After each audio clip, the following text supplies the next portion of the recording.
the deep privilege, the 32nd District covers the Kern and Tulare County areas.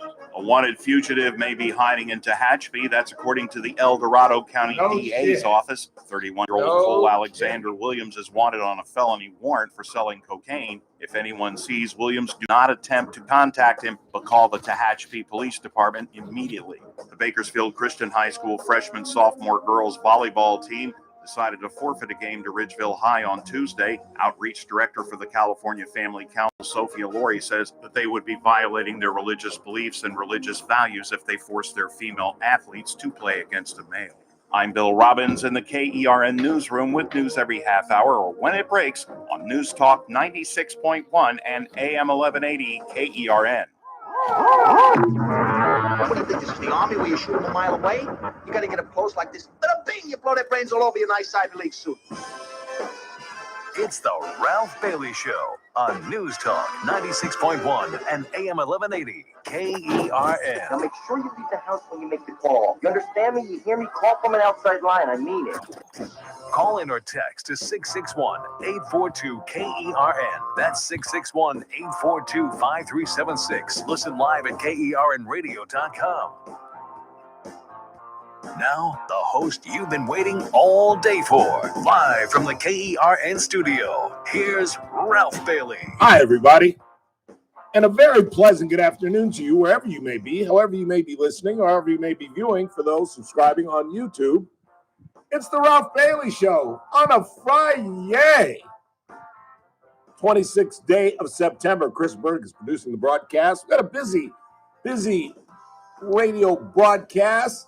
Lots going on. We'll get into the former FBI director being indicted. You're not going to like me. You're not going to like me. You're just not going to like me or anything I have to say about that, but we'll get into that. Nick Regal will join us. In fact, let's check out what's happening. Please stand by. Stop the music, Chris. Stop the music. Let's see what's happening. Please stand by. We're down 5-2. There was one match left between Rory McIlroy and please stand by. I forget who Rory was playing with. He's playing with Steve Lowry. Steve Lowry. Do you know what that's from? Steve Lowry. I honestly don't. It's actually Mike Lowry, but nevertheless. Mike Lowry. You don't remember that? Bad Boys. Oh, it was. Yeah, no, you said Mike that. Lowry. It's still all square. So if we win that, they're going to 18. It's Patrick Cantley and Sam Burns against Roy McIlroy and Steve Lowry, and they're all square going to 18. Your flashlight's on your phone. Oh, thank you. And if they tie, it's best ball. It was alternate shot this morning. We got crushed 3-1, and now it could be 3-1 if we lose this match. But if we lose this match, it's 6-2, and we're really behind the 8 ball. But if we win this match, 5-3 or what, 5.5, 2.5, that's not that good either. We really need to win this thing. But again, Nick Ragone will join us, and I have not heard from Alan, but I guess you'll call him at the break and see if he'll be available at 4:00, because I'm guessing 6:07. We got to catch him before he gets a little too liquidated, you know. And I don't blame him. On vacation in Long Island, New York, had a day at the first day of the Ryder Cup, and I did see phones. Alan told me they told him no phones. I saw phones all over the place. So hopefully we'll talk with local golfer and overall good egg, Alan Cornejo, who again, his whole family is back on Long Island. Nexstar and Sinclair have listened to the Ralph Bailey Show and brought back Jimmy Kimmel. Why not? His contract is up in January. If you don't want the guy, then don't renew his contract. But right now, he's as hot as he's ever been and as hot as he's ever going to be. I predicted he'd get 10 million viewers on his first night back. He got 6.5. But let's see where he is a week from now. When all this fervor calms down. This is a man that was averaging 1 million viewers a night. And he got 26 million views on YouTube. So this is all about curiosity. Hey, this ain't got nothing to do with talent. This ain't got to do with the quality of the show. And I still say it was a business decision. And if it wasn't, then Why did they relent? Nexstar still wants to buy Tegrin or Tegin or Teg, whatever that other company is, and they still want to buy, Disney still wants to buy the NFL channel, which all still has to go through the FCC. So this whole thing that Brandon Carr got him fired, that the FCC applied pressure. How can you say that now? Now that they've relented and gone back and made their own decision. Just doesn't make any sense. And I talked to some people today. Oh? At Cal State Bakersfield. Oh. High-ranking officials. Okay. Ain't nobody talking. I didn't think so. Ain't nobody talking. Which I think says volumes. And I'm not gonna speculate.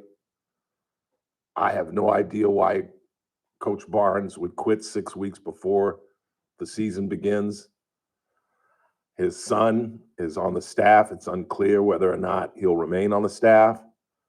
But I have two very good friends who are two high-ranking CSUB officials. And it's if they had talked to one another before I talked to them. Because they both said, almost verbatim, they both said, you know I love you. You know I'd like to help you, but I can't even begin to talk about this. And I'm like, well, you said a lot. And then they were like, no, I didn't. Don't quote me. I'm not gonna, all I'm gonna say is you can't talk about it. That's all I'm gonna say. But you're right, you didn't say it was off the record. You didn't say, Ralph, it's off the record. I can't talk about it. Yeah. You said I can't talk about it. And that's exactly what I'm gonna say when I go on the air. I'm not gonna name you. I will identify you as a high-ranking CSUB official. You too, my second source. But both of them summarily said, nope, can't talk about it.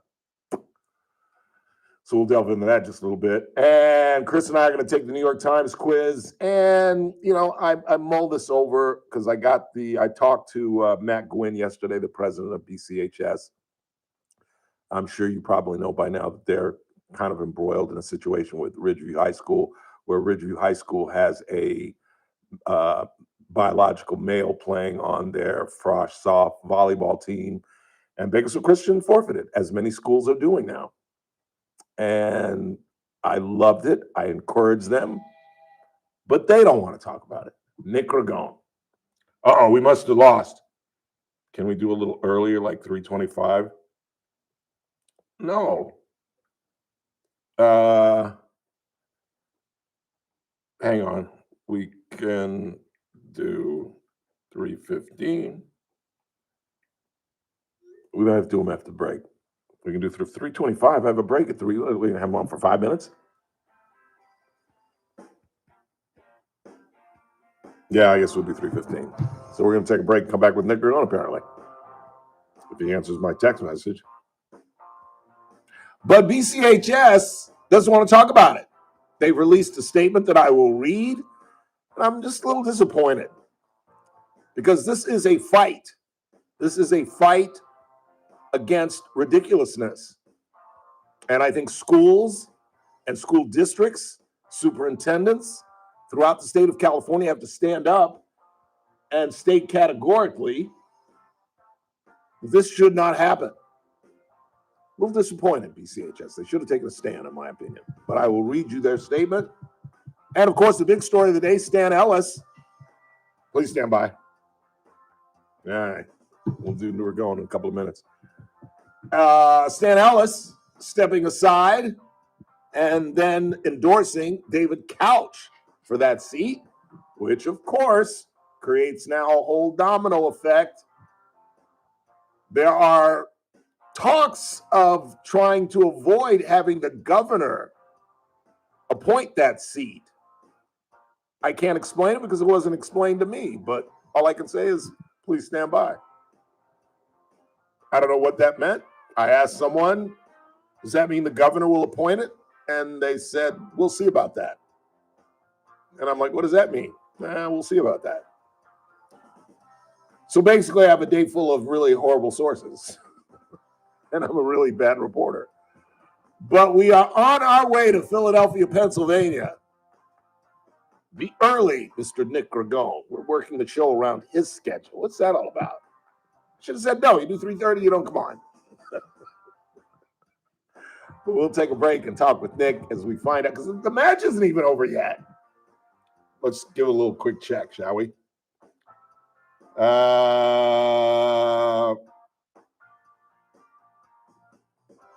Still all square. They're still on 18.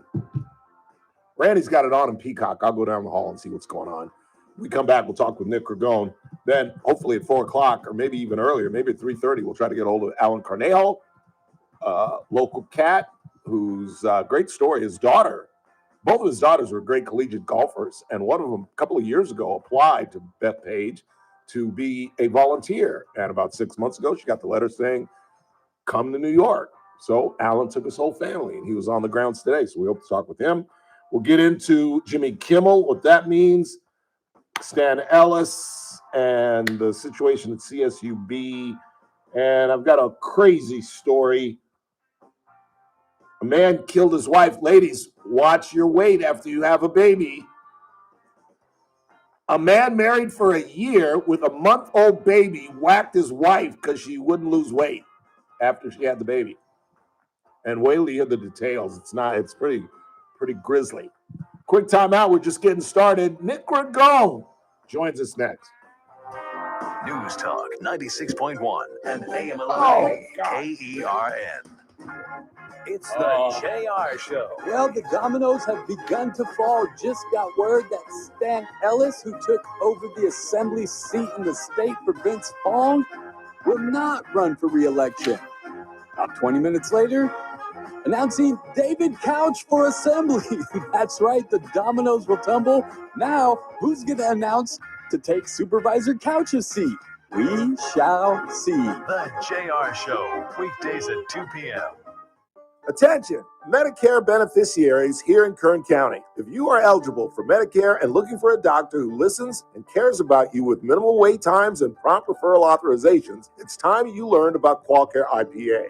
QualCare IPA contracts with most Medicare Advantage health plans and provides you with access to a large network of outstanding doctors and quality hospitals right here in Kern County. Medicare Advantage health plans go beyond original Medicare benefits coverage, and understanding these coverage differences may be confusing. Call us today at 661-554-4544. Let us help you understand your healthcare options for 2025. Call today, 661-554-4544. That's 661-554-4544. Get the information you need and the coverage you deserve. For accommodations of persons with special needs at meetings, call 661-554-4544, TTY 711. Life insurance. Why are you putting it off? Can't afford it? Too much hassle? Think you don't need it? There's lots of excuses for putting off life insurance. But if you weren't there, who would pay the mortgage and other bills? With Ethos, you could be covered in 10 minutes and boom, family protected. Ethos, fast and easy online term life insurance. Up to $2 million in coverage with no medical exam. Some policies as low as $1 a day. Answer a few health questions and get your free quote at ethos.com/term. That's ethos.com/term. Football season is back on Prize Picks. You and I make decisions every day, but on Prize Picks, being right can get you paid. So don't miss any of the action this season with Prize Picks, where it's good to be right. Download the Prize Picks app today. Use my code ROAM and get $50 in bonus credit instantly in lineups when you play $5. That's code ROAM on Prize Picks to get $50 bonus credit instantly in lineups when you play $5. Win or lose, you'll get $50 bonus credit in lineups just for playing. It's guaranteed. Prize Picks, it's good to be right. You do have to be present in certain states. Visit prizepicks.com for restrictions and details.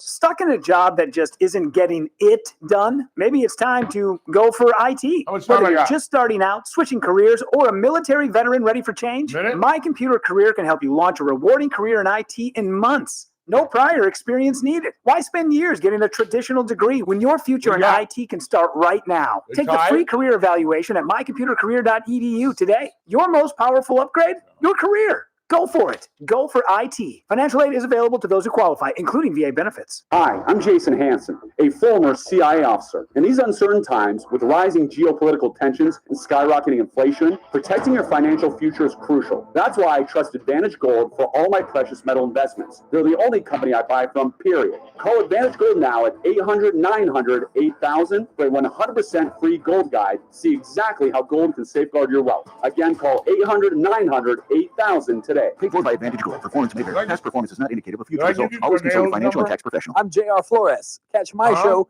The JR Show, weekdays at 2 p.m. Now, back to the Ralph Bailey Show on News Talk 96.1 and AM 1180 KERN.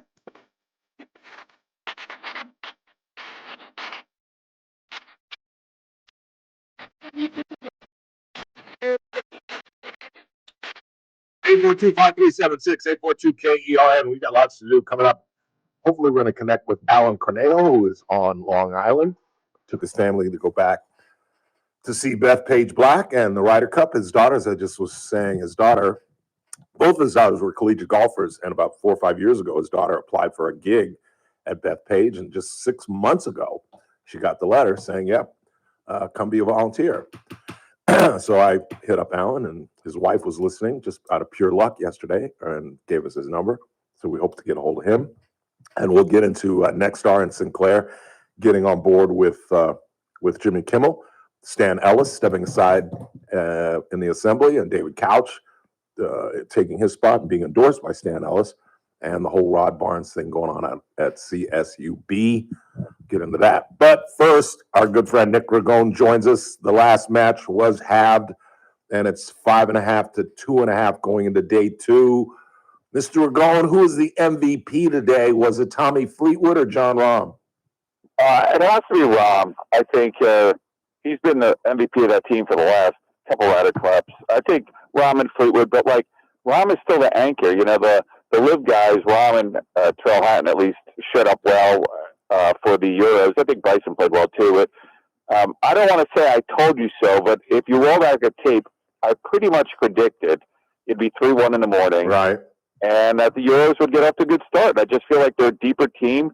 I'm not surprised at all. I think the Americans were lucky to just scratch out a 1.5 in the afternoon. I mean, Scotty, didn't make a birdie. He didn't make a birdie until really late.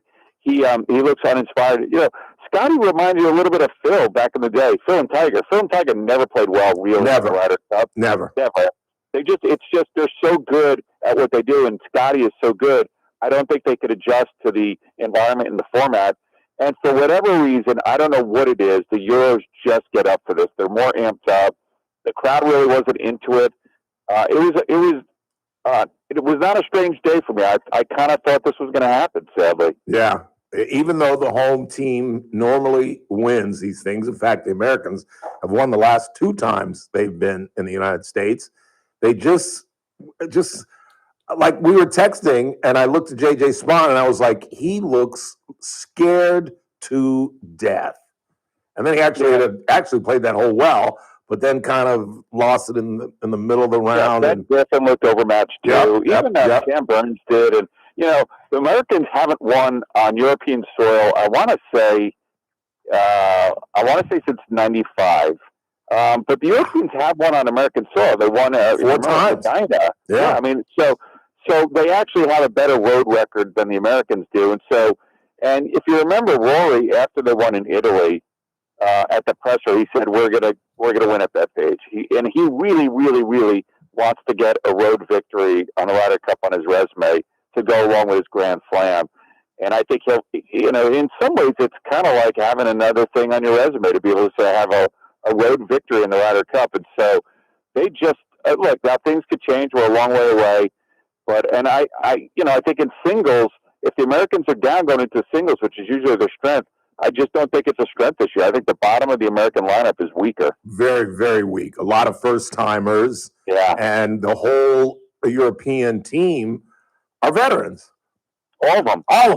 Every single one of them. It's a deep team. 11 of the 12 came back, and the only one that didn't has the identical DNA to his brother. So it's pretty amazing. It's a deep team and a good mix. You got veterans like Rose, who's playing good golf at 45, Rahm, who's just a rock, Rory, at Fleetwood, who's having a career year. Terrell Hatton, who's playing great golf and was playing great golf on Live. I mean, it just seems like all their guys, and this is without Oberg really playing dominant golf, because, I mean, he's a beast too. So it's, I think the Americans got to do some soul searching tonight and figure out, they need to put out their best teams front loaded. You need Bryson up there and Scotty, and they got to show up. Here's my theory. You tell me what you think.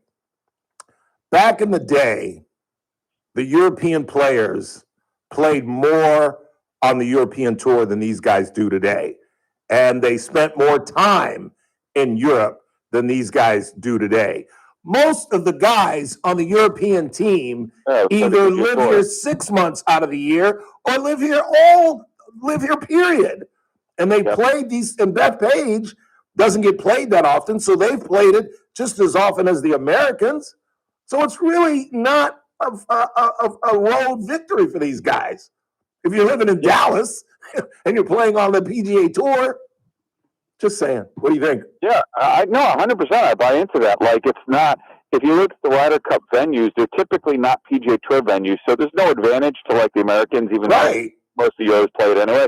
So they're just as unfamiliar with Beth Page as the Euros are. So there's whereas in France, when they played there, the Euros played the French Open every year. It's a big event. They knew it. The course in Italy, they knew better, obviously, when they go to the UK. So now it used to be more pronounced when they stuck to their tour and really they played their courses that they knew well. But, yeah, at the end of the day, there's nothing really particularly other than the crowd, which wasn't as raucous as I thought it would be. I think they got amped up when the president showed up. And when Bryson hit a couple bombs. But they were not, all over the place either. And I just think that this European team, the first time in a long time, I thought going into this European team was stronger on paper. I've always thought for the last 5 or 6, the American team is stronger on paper. This year, I do not think they're stronger on paper, and it kind of showed. Yeah, which eliminates that Sunday comeback because you're right, one-on-one, they can hang with these guys now, which they used to not be able to do. We could mount these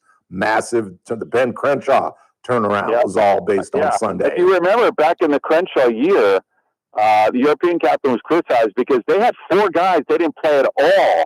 Remember, they went to singles with 4 guys that hadn't touched a club because their lineup was so weak that they had to, and the Europeans typically hide them. They've made a history of like hiding guys and playing them once.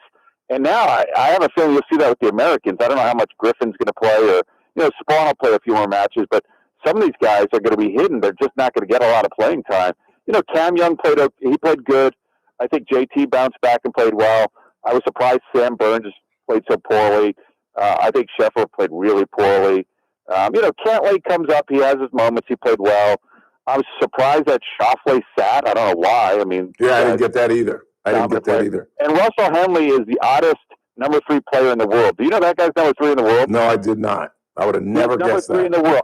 I wouldn't have thought he was top 20. Yeah. Russell Henley is let that sink in. Russell Henley's number 3 in the world. Well, he didn't play like it. What he's done? Yeah, well, he hadn't played like it. No, but I don't even know. I mean, I know he's won a couple things, but I don't remember ever competing in a major. It's just odd that I think the world rankings are way off. But nobody would consider Russell Henley the number 3 player in the world. Let me ask you a stupid question, and I'm good for those. Why don't the old boys down in Augusta ever let the Ryder Cup come to the Masters? Why would you? I mean, look, first of all, they closed the course down for most of the year. Yeah. I don't know that it could be ready, but when you have the Masters, in their mind, the Masters are probably bigger than the Ryder Cup, and in some ways it is. But you don't mess with a masterpiece. Yeah. True that. Although that would be interesting because the Euros probably would have an advantage because Rahm's won there. I mean, that actually would be really interesting. It would be. Rory's Rose always plays well there. Obviously, Scotty's won it twice, and you'd want to bring Phil back. He's won there 3 times. Bring Tiger back. I was going to say Tiger would have to be on that team. They should. Yeah, absolutely. I don't think the Ryder Cup's ever been at Pebble, has it? I mean, it might have way back when, but I can't remember. The PGA of America tends to stay away from U.S. Open courses. The Ryder Cup is run by the PGA of America. Right. That's why they always have it at Valhalla, and they have it at their courses. But if you notice, when a course becomes a PGA of America course, USGA doesn't go back. Like the USGA used to go to Bethpage, now it's PGA of America, and so they don't like mixing and matching like that. Right.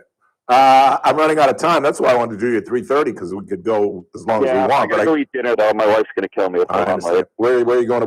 What's your genre? What are you doing? We're having a little birthday for my son who's turning 21. It's not till next week, but he's going back to college, so we're gonna have a little steak. Where are you taking him? Oh, a steakhouse? Yeah, steak. It's some fancy place. Nice. All right. What's going to happen? I think that tomorrow it'll be a little bit closer, but we're going to singles down. I'm going to predict 10-6, and it'll be over by the 9th or 10th match. Tomorrow? No, on Sunday. On Sunday. We're going to Sunday singles. I see. Okay. 10-6, and then it'll be over by the 9th or 10th match. And I'm going to predict Tommy Fleetwood's going to close it out. It's pretty good prognostication. Have a fun time. I'm very specific here. I'm going out on a limb. I could get embarrassed. We're gonna run the tape when next time we talk with you. Have a good night. We'll talk to you again. News Talk 96.1 and AM 1180 KERN. I hate doing our break. With SRN News, I'm Keith Peters in Washington. The Supreme Court is extending an order that allows President Trump's administration to keep frozen nearly $5 billion in foreign aid, handing him another victory in a dispute over presidential power. The court acted Friday on the Republican administration's emergency appeal in a case involving billions of dollars in congressionally approved aid. Sinclair Broadcast Group has decided to bring Jimmy Kimmel's late night show back to its ABC affiliate stations. This ends a days-long TV blackout in dozens of U.S. cities. The blackout followed remarks Kimmel made about conservative activist Charlie Kirk's killing.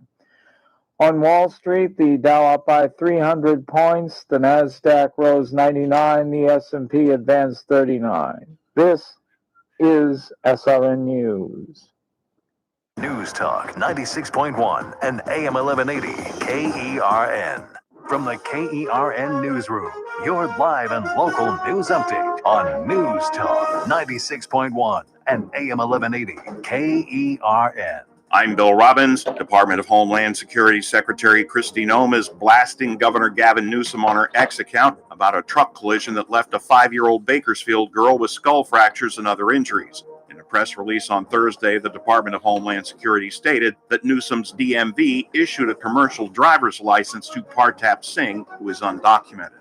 The Bakersfield Christian High School freshman-sophomore girls volleyball team decided to forfeit a game to Ridgeville High on Tuesday. Outreach Director for the California Family Council, Sophia Laurie, says that they would be violating their religious beliefs and religious values if they force their female athletes to play against.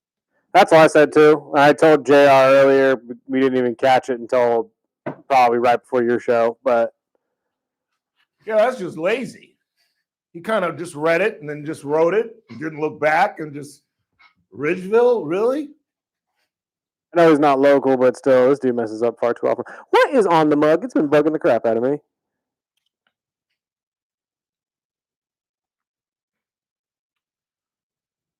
Carson Looters, Fee Quavo, and it's titled Toxic. Oh, it's a song. It's Quavo. Oh, okay. I don't know. It's just a big mug. I like it. Yeah, I just saw it and I was just like, what the heck is the picture on the mug? I thought it was my Subaru mug. But then I noticed that it only filled up halfway. All of that up with state-of-the-art news, traffic, and weather. You don't want to miss that. 6 to 9 a.m. Right here at News Talk 96.1 and AM 1180 KERN. First Look with Scott Cox, 6 to 9 a.m. News Talk 96.1 and AM 1180 KERN. The Charlie Kirk Show, weekdays at 6 p.m. on News Talk 96.1 and AM 1180.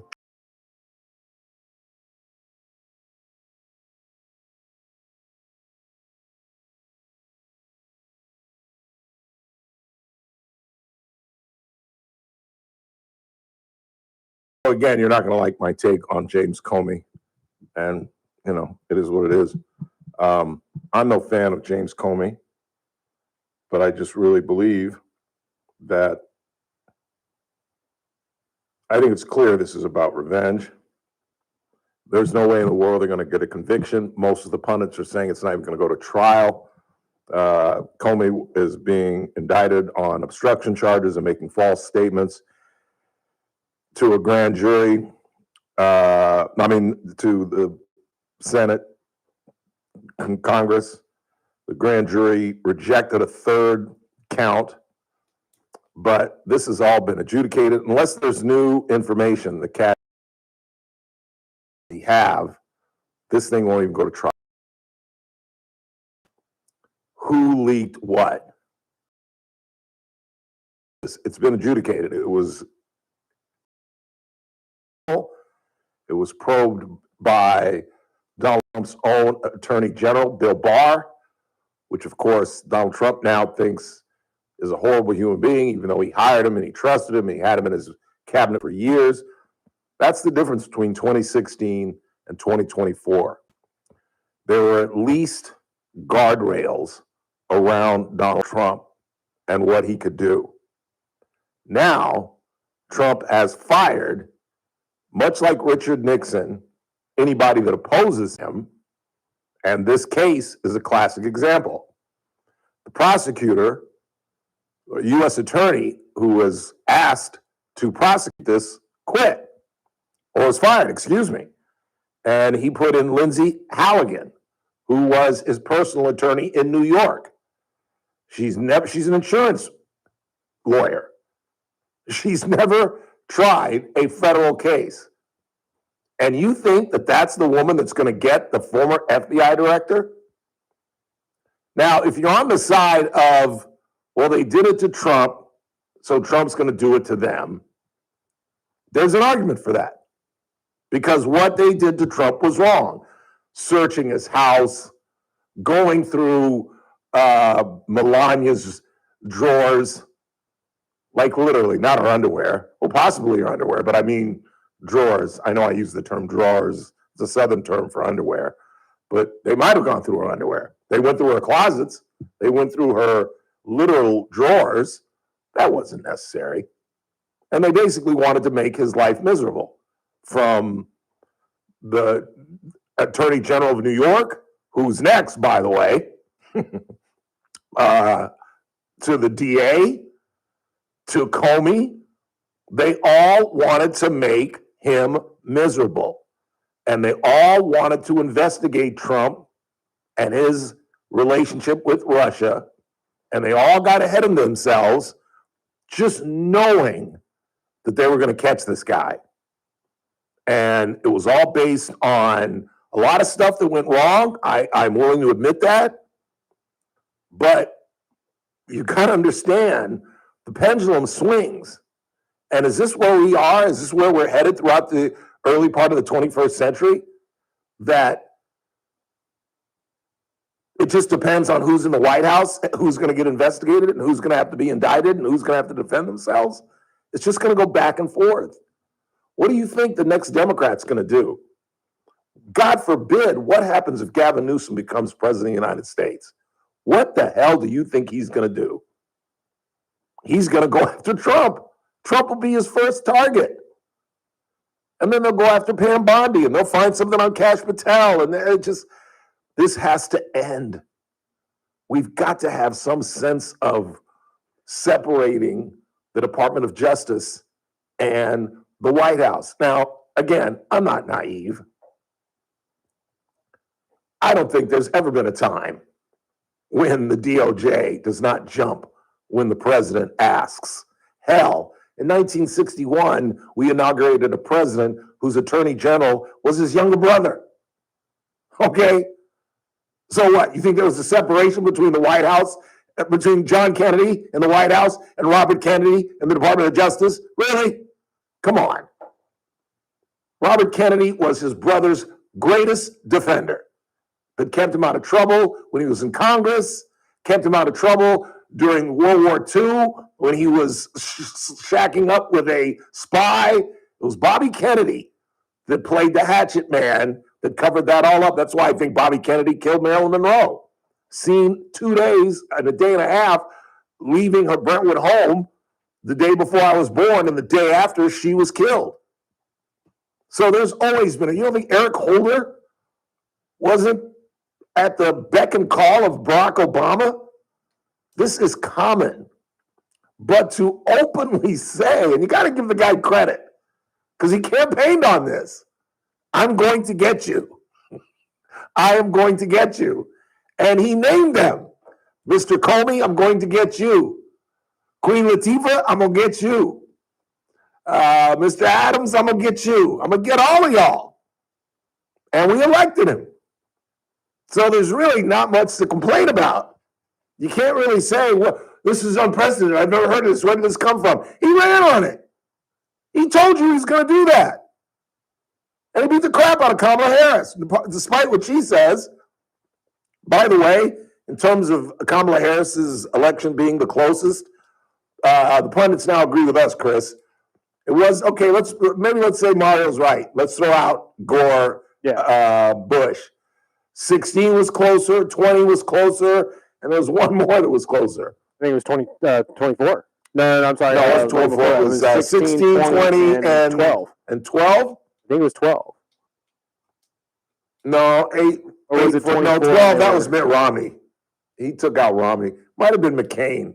Might have been McCain. It was Might one of have them. been Regardless, it doesn't matter. At least two of them, were closer. And yet she wasn't even challenged by the media. She wasn't challenged by Rachel Maddow, who sat in front of the vice president and heard her say, I couldn't take a chance on hiring a gay man because Rachel Maddow is gay, and no pushback. No pushback. So my only point is that this is just futile. It's not going to go anywhere. It's going to cause some money problems for Comey. He's going to have to spend a ton of money on his attorney fees. And, there's a part of me that's kind of with you guys.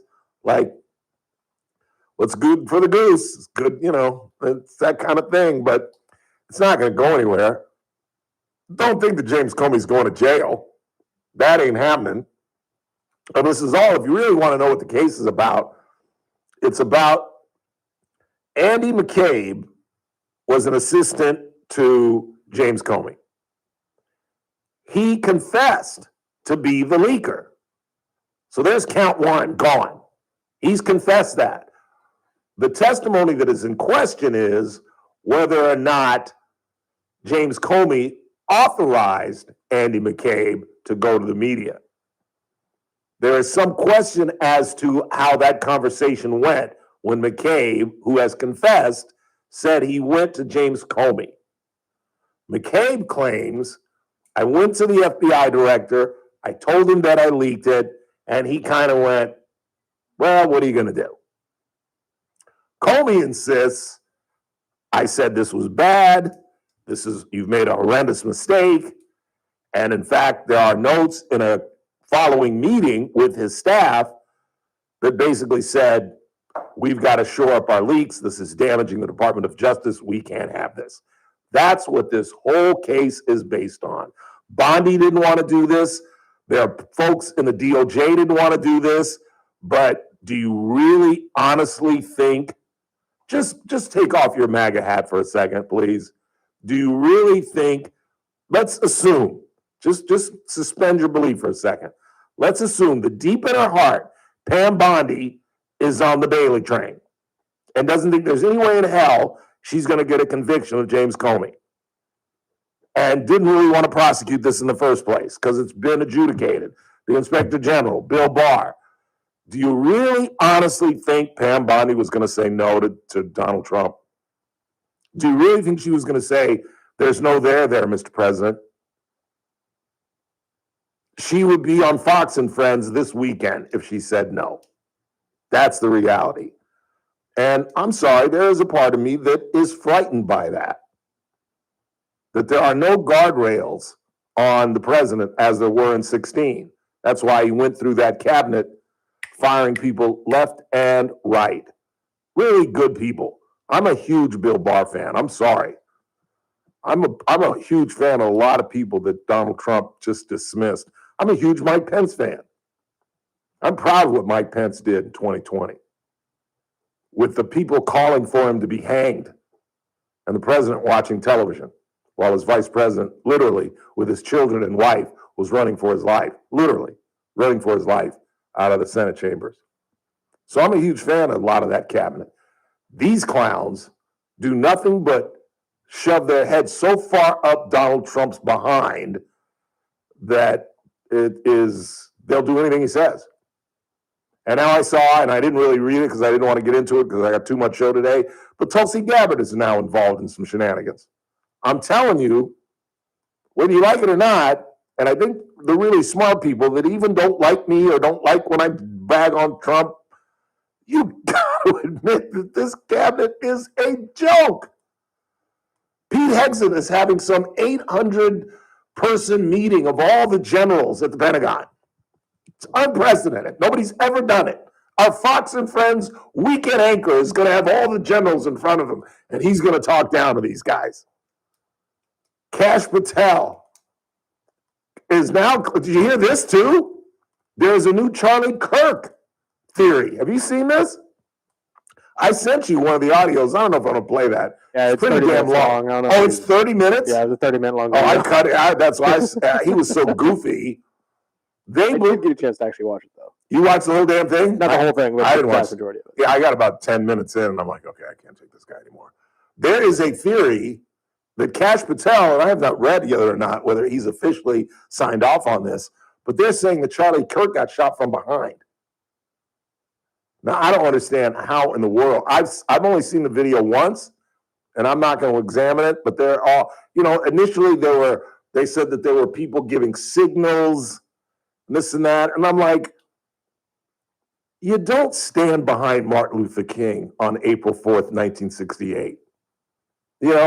Andy Young was standing behind him, but not knowing that he's going to get shot. Because what if James Earl Ray misses? What if this shooter had missed? You don't hang around the guy. If you're a signaler or something, you're not within shooting range of the victim. And they're trying to tie it to Israel. And even Benjamin Netanyahu had to go on television and deny that Israel had anything to do with Charlie Kirk's death, despite the fact that the killer, as not only did he confessed before he shot him. Remember when he told the male transsexual boyfriend to look under his keypad where he had written a note saying, I did it, even before he shot him? But yet there's still this belief that Kash Patel is now investigating the Charlie Kirk, who, it's like the Kennedy assassination. We don't believe that he went back and to the left. It didn't come from the book, it came from the book depository building, right? Behind him. But Kennedy goes like this. But the shot comes from here. And we're supposed to believe that Kennedy goes like this and the shot comes from here. Okay. Now we're supposed to believe that the shot on Charlie Kirk comes from back here, even though Kirk goes like this. He goes like this, but the shot comes from behind. Okay. All right. It's the old Richard Pryor joke. Who are you going to believe, me or your lying eyes? It's just, the internet is the most dangerous weapon it is ruining our lives in the 21st century. It really is. It truly, truly is. Let's go ahead and take a break. We'll check the board. Let's see what you guys are talking about. Doesn't seem like we're going to get our Beth Page correspondent. Did you try texting him? Maybe he's just ignoring the number because he's never seen 842-5376 before. So maybe I should try to text him. Like, you think he's going to answer my text message? Yeah, true. He didn't answer mine. We'll try to get Mr. Conejo on. Do you not have your number? Does he have my number? Yeah. I think he does. Because that's what I'm saying. Like, he would recognize it, or obviously popping up as Ralph, he would see it and say, oh, yeah, I totally can do that. But he wouldn't recognize it because I had him already in my phone. You really? But I had another number, but the same prefix. So it has to be his number because it's it's not like a 619 or a normal, it's like 203 is the prefix. And it's the same 203. So and it says Alan C. and already in there. So I'm assuming that's him. I don't know too many Allens. That's too bad. I really wanted to talk to him. I wanted to find out what the crowd was like. Because did you watch any of the match? I got to see clips and stuff from early. A lot of Europeans in the stands. Yeah. lot of applause when Roy and those guys were making putts. I'm like, what happened to the home field advantage? Did you hear about the story that Fitzpatrick told his parents not to come because he was afraid that the fans were going to badger them? I did hear as John Rahm was about to drive, he's setting up, and somebody yells, 4 left! I'm like, no, that ain't right. I saw someone give Rory's trying to unbutton his top button, and they said, hey, Rory, you don't need a button to choke. And I was like, oh. See, that ain't right. That ain't right. New Yorkers, man. New Yorkers. And it's just, that's what I wanted to talk to Alan about. How bizarre is it to be on a golf course and watch a ball go in the bunker and hear people applaud? It's the weirdest thing in the world. Quick timeout. We'll check the board, see what you guys are talking about. And like I said, we got a whole list of things to talk about. We'll get into the Rob Barnes speculation, why no one at CSUB is talking. We'll get into the BCHS situation where they forfeited the game against Ridgeview, and yet no one's talking there. I'll read the press release let out by President Matt Gwynn. And Assemblyman Stan Ellis has said, I've had enough. Was that really hard to predict? He's a gentleman in the fourth quarter of his life. He's got more money than he knows what to do with. He's got grandchildren that go to school with JR's daughter. Why in the world would you want to go up there in the first place was always my question. And now the answer is I can't get out of here quickly enough. And David Couch is going to go ahead and win that seat. It's the Ralph Bailey Show on a Friday. At some point, we'll take the New York Times quiz. See what Chris and I know about this week's events. It's TRBS on Newstalk 96.1 and AM 1180 KRN. We're streaming live at kernradio.com. News Talk 96.1 and AM 1180 KERN. Monday. Yeah, I called him twice, and both times it just kept ringing and went to voicemail. So he may not even have his phone on him. Maybe he's right. Maybe they did take the phone away. Yeah, probably. Because I know a lot of those events, they won't let you have your phone at. But I thought for sure I saw people with phones. It's entirely possible. Huh? It's entirely possible, but...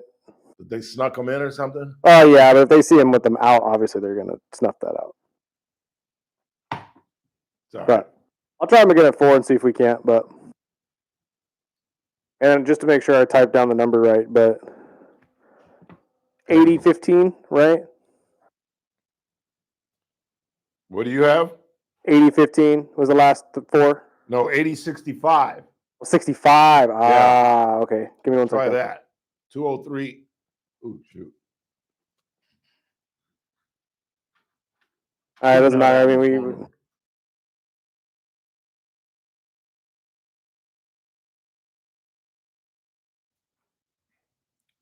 Tell him 4 o'clock. Keep doing what you're doing. Visit kernmosquito.com. Keep dumping out those containers and ruining the rest of my year. Whatever. Bless your overachieving little hearts. KernMosquito.com. Free county mosquito services. That's KernMosquito.com. You can't escape a traffic jam. Know what else you can't escape? Seasonal allergies. Woo! And you might think you can avoid that Voicemail? coffee stain until... Was it his number? Really? It's not his voice on the voicemail, unfortunately. Voicemail? Yeah, it's a generic voicemail lady, so.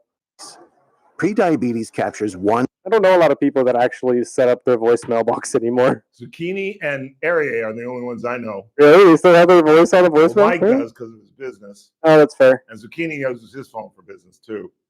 Yeah, no, that's fair. If it's a business phone, then obviously you have to, but Yeah, like he's a Pfizer rep. most people I know, it's just the generic lady who says, leave a message after the beep. Song stuck in your I head. deny when some people call me. But you can Ralph escape Bailey? prediabetes. No, Miss Bailey's not Go to available. doihaveprediabetes.com. That's the first thing I ask. If I don't recognize the number and I pick it up, they said, I need to talk to Chris Burdick. I'll be like, who's asking? Yep. I'm like, he's not available. How can I help you? Yeah. That's exactly what I say. Things I admire about Mr. Bailey Subaru, owes how us they some give money. back to our community. And the start of the school year is the perfect time to recognize our teachers and principals. Try Fresno. VIP Educator Program. Now, through October 31st at Sangera Subaru, teachers, principals, or assistants of pre-K through 12th grade are eligible to receive $500 off the purchase or lease of a brand new Subaru. Look at how I got these guys walking. $500 in savings, Got the whole plus staff walking. utilizing Subaru's monthly sales incentive. So, if you're a teacher, principal, or assistant, call Sangera Subaru at 661-836. Snacks is walking his happy butt home. My dear friends Damon Culberts and Hassan Levy, the whole Subaru team is ready to help, but it's only good through October 31st. Sangera Subaru, paving the way for a better. Technically, we could. We really could. We could put in yesterday's show. They never programs, but can be combined with retailer or consumer No, the incentives. This offer loyalists applies to application teachers, principals, and vice principals of pre-K through 12 schools. The Armstrong chat and room Getty grab us Show, out. weekdays noon to 2 on News Yeah, if they go back looking for it and you're not there. KERN. Now, back to the Ralph Bailey Show.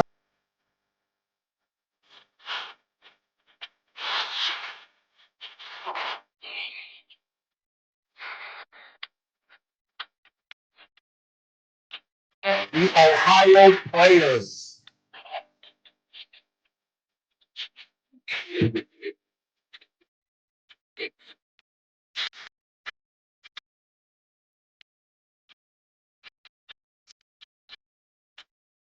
I have never been to Ohio. I don't want to go to Ohio. Why? I'm not out there. Columbus is a nice place, from what I understand. I go to Columbus and Cleveland. But that's Fred Prince is an Ohio guy. See, I would stay away from Cleveland. I only go to Cleveland for a basketball game, but that's it. Yeah, I certainly wouldn't go to a football game in Cleveland. No, I'm cool off the Because it's going to be cold as hell, even in September. Not really. Basketball game, though, all day. I'll go. Yeah, with whatever big cities are in Cleveland. I mean, Ohio. Cincinnati. Okay, see, I'd go to Cincinnati. Cincinnati's a really fun. You know who's from Cincinnati? Nancy Bellinger.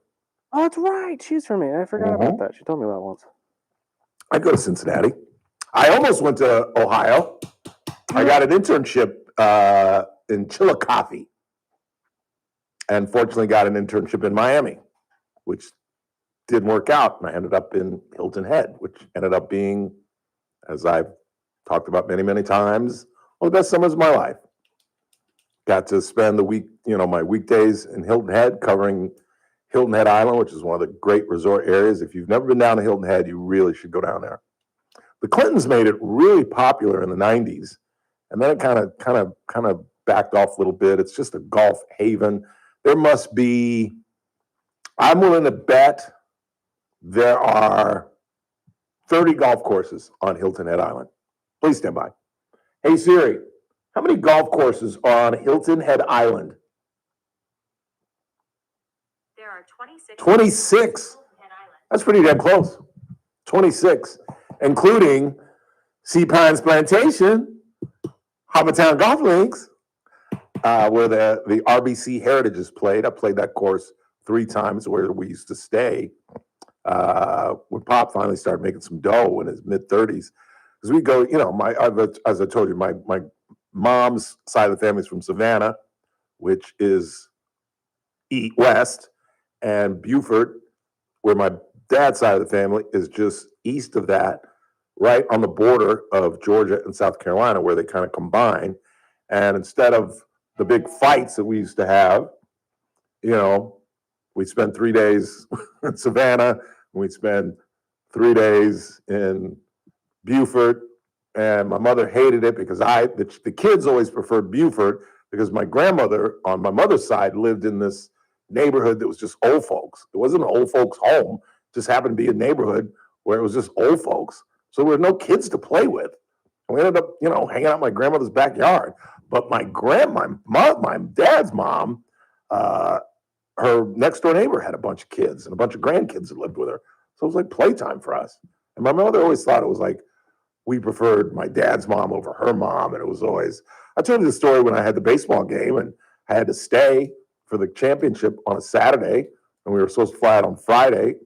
And my mother was upset because that was one of the few trips where we were going to spend the week in Savannah and we weren't going to go. And my mother was just, and I can, to this day, I can never understand why she was livid that we were going to leave a day later And I remember the argument. She was like, that's right, because if we were going to your mama's place, you make sure that boy's on the plane. But since we're going to Savannah, you're going to come a day later. What am I supposed to tell my relatives? Did Big and Little Ralph at some Little League game? That's what I'm supposed to tell them? But it was like, yeah, Harriet, that's exactly what you tell them. The Ralph's playing in a championship game. The boy's been playing all season. We told him not to quit, and we're not going to have him walk out on his team the last game of the season. It was a huge deal in my family. But I emerged victorious. Well, not really. I was the GOAT in the top of the seventh, and I was the GOAT in the bottom of the seventh. I single-handedly lost the game. 2 outs, ball to Bailey, shortstop. All I got to do is gather up the ball and touch second base. And for whatever reason, I turned to throw to home. The kid is 3/4 down. I would have never got him even with a good throw, but I threw it to Knott's Berry Farm, and the guy at second scored, and we lose. After I just hit the home run to go up 4-3, where I slid at home base for reasons I still can't tell you. As we head into the 4 o'clock hour on this Friday, it's TRBS. Don't go anywhere.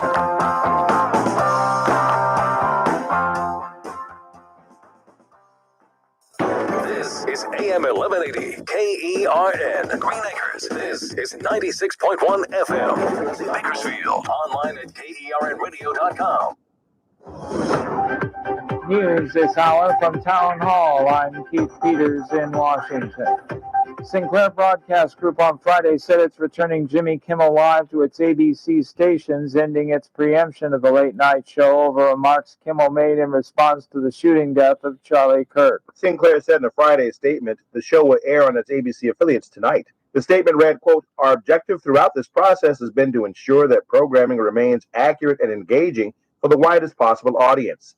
We take seriously our responsibility as local broadcasters to provide programming that serves the interests of our communities while also honoring our obligations to air national network programming." It was pressure from station owners Sinclair and Nexstar that initially forced Disney to take Kimmel's show off the air.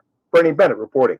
Shane Tamura, the gunman in a deadly shooting that targeted the NFL's New York office, had CTE. Back in July, the 27-year-old former high school football player shot and killed 4 people inside a Manhattan office building that houses the NFL's headquarters before taking his own life. Among the victims were a police officer, a security guard, and 2 office workers. One NFL employee was badly wounded but survived. Tamura accused the league of downplaying the risks of football and hiding evidence of brain injuries. A 3-page note found in his wallet revealed his self-diagnosis and urged the study of his brain. The medical report says Tamura had unambiguous diagnostic evidence of low-stage chronic traumatic encephalopathy. I'm Jennifer King. The Supreme Court is extending an order that allows President Trump's administration to keep frozen nearly $5 billion in foreign aid, handing him another victory in a dispute over presidential power. The court acted Friday on the Republican administration's emergency appeal in a case involving billions of dollars in congressionally approved aid. On Wall Street, the Dow by 300 points, more at townhall.com. Dennis Prager here for AmFed Coin and Bullion. I've always been a strong believer in precious metals investment, and I've always been fascinated with rare coin collecting. But owning the wrong coins that only make dealers a lot of money can be catastrophic for your investment portfolio. AmFed Coin and Bullion specializes in taking people out of non-performing coin portfolios and turning them into gold, silver, or platinum bullion. They tailor a portfolio based on your goals and not what they want to sell you. You'll never experience scare tactics, misleading hype, or high-pressure sales from owner Nick Grovich and his very knowledgeable staff. They will evaluate your portfolio, show you how your coins have performed, and take the time to educate you on the ugly industry practices so that you can make an informed decision. Smart people can make very bad investments when they're under pressure and lack the facts. Call 800-221-7694. That's 800-221-7694. AmericanFederal.com.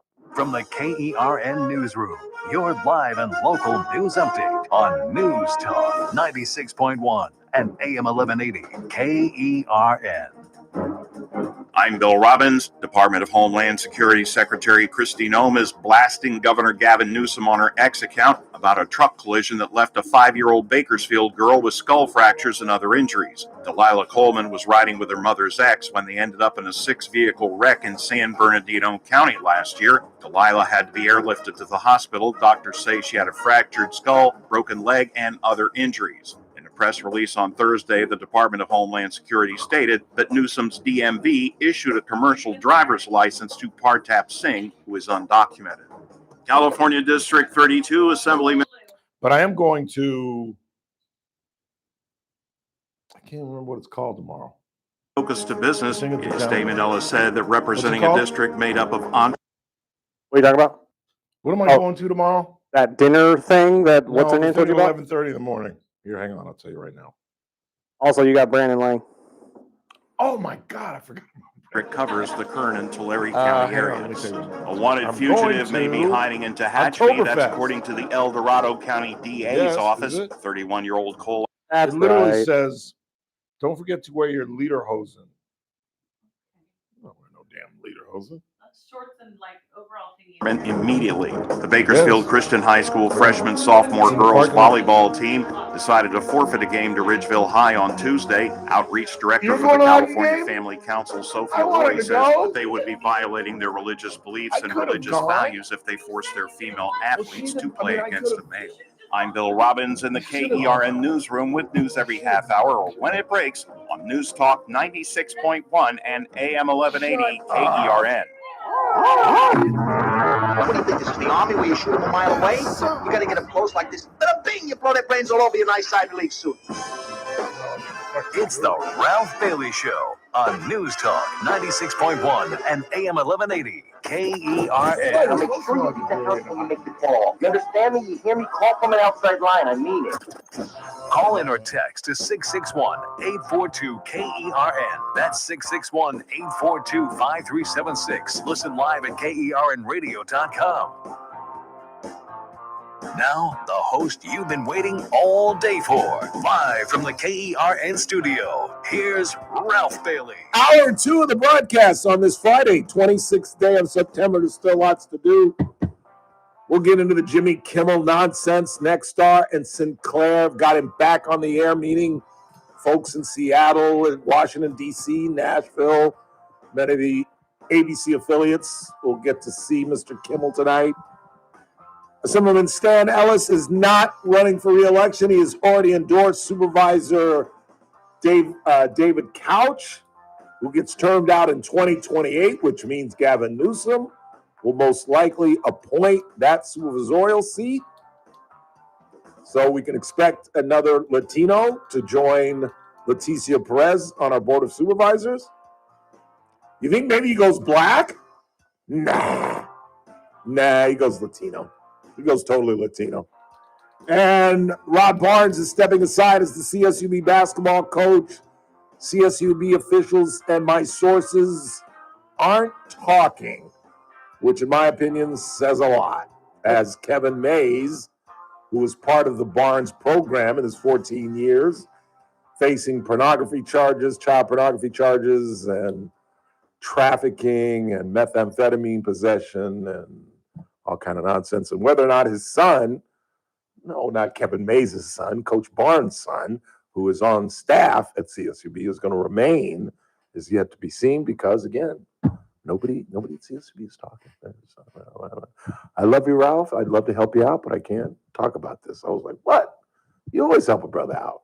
Meantime, it's a Friday. Want a little more right and a little less left. Time to bring in the finest handicapper in the land, our man Brandon Lang. What's really going on, my brother? Did you watch the Ryder Cup today? Did I watch what today? Ryder Cup. Golf. Bro, I bet the Europeans 6 months ago. That's a good bet. It's a good bet. Soon as that geek, smurf, moron, Keegan Bradley, who I have major intel on that I have major intel on Keegan Bradley and Justin Thomas from the standpoint that Example, if Keegan Bradley and Justin Thomas are sitting at a bar and you walk up and say, hey guys, and from a very sincere and genuine place, how you guys doing? Can I buy you a drink? Complete douchebags. Yeah. You go in that same bar and walk up to Bryson DeChambeau, he's like, hey, sit down, how you doing? Right. The energy of those two guys think that their SHIT doesn't stink. If And you're so as soon as they named Keegan Bradley as the coach, I said they're going to get slaughtered. And Keegan Bradley made, and again, I don't mean to sidebar to golf real quick. Right. I've caddied long enough. I caddied on tour. I've been around it. I know what's going on. You know, my 30 plus years of being on a golf course, I've caddied for some of those powerful people in the United States of America, including 3 presidents. Okay. I've caddied for Trump. I've caddied for Bush. I've caddied for Clinton. Really? I've had Secret Service agents so far up my you-know-what. When I caddied for Clinton at Riviera when he was the president, yeah, this could be the greatest story. I can't believe I never told this story on air.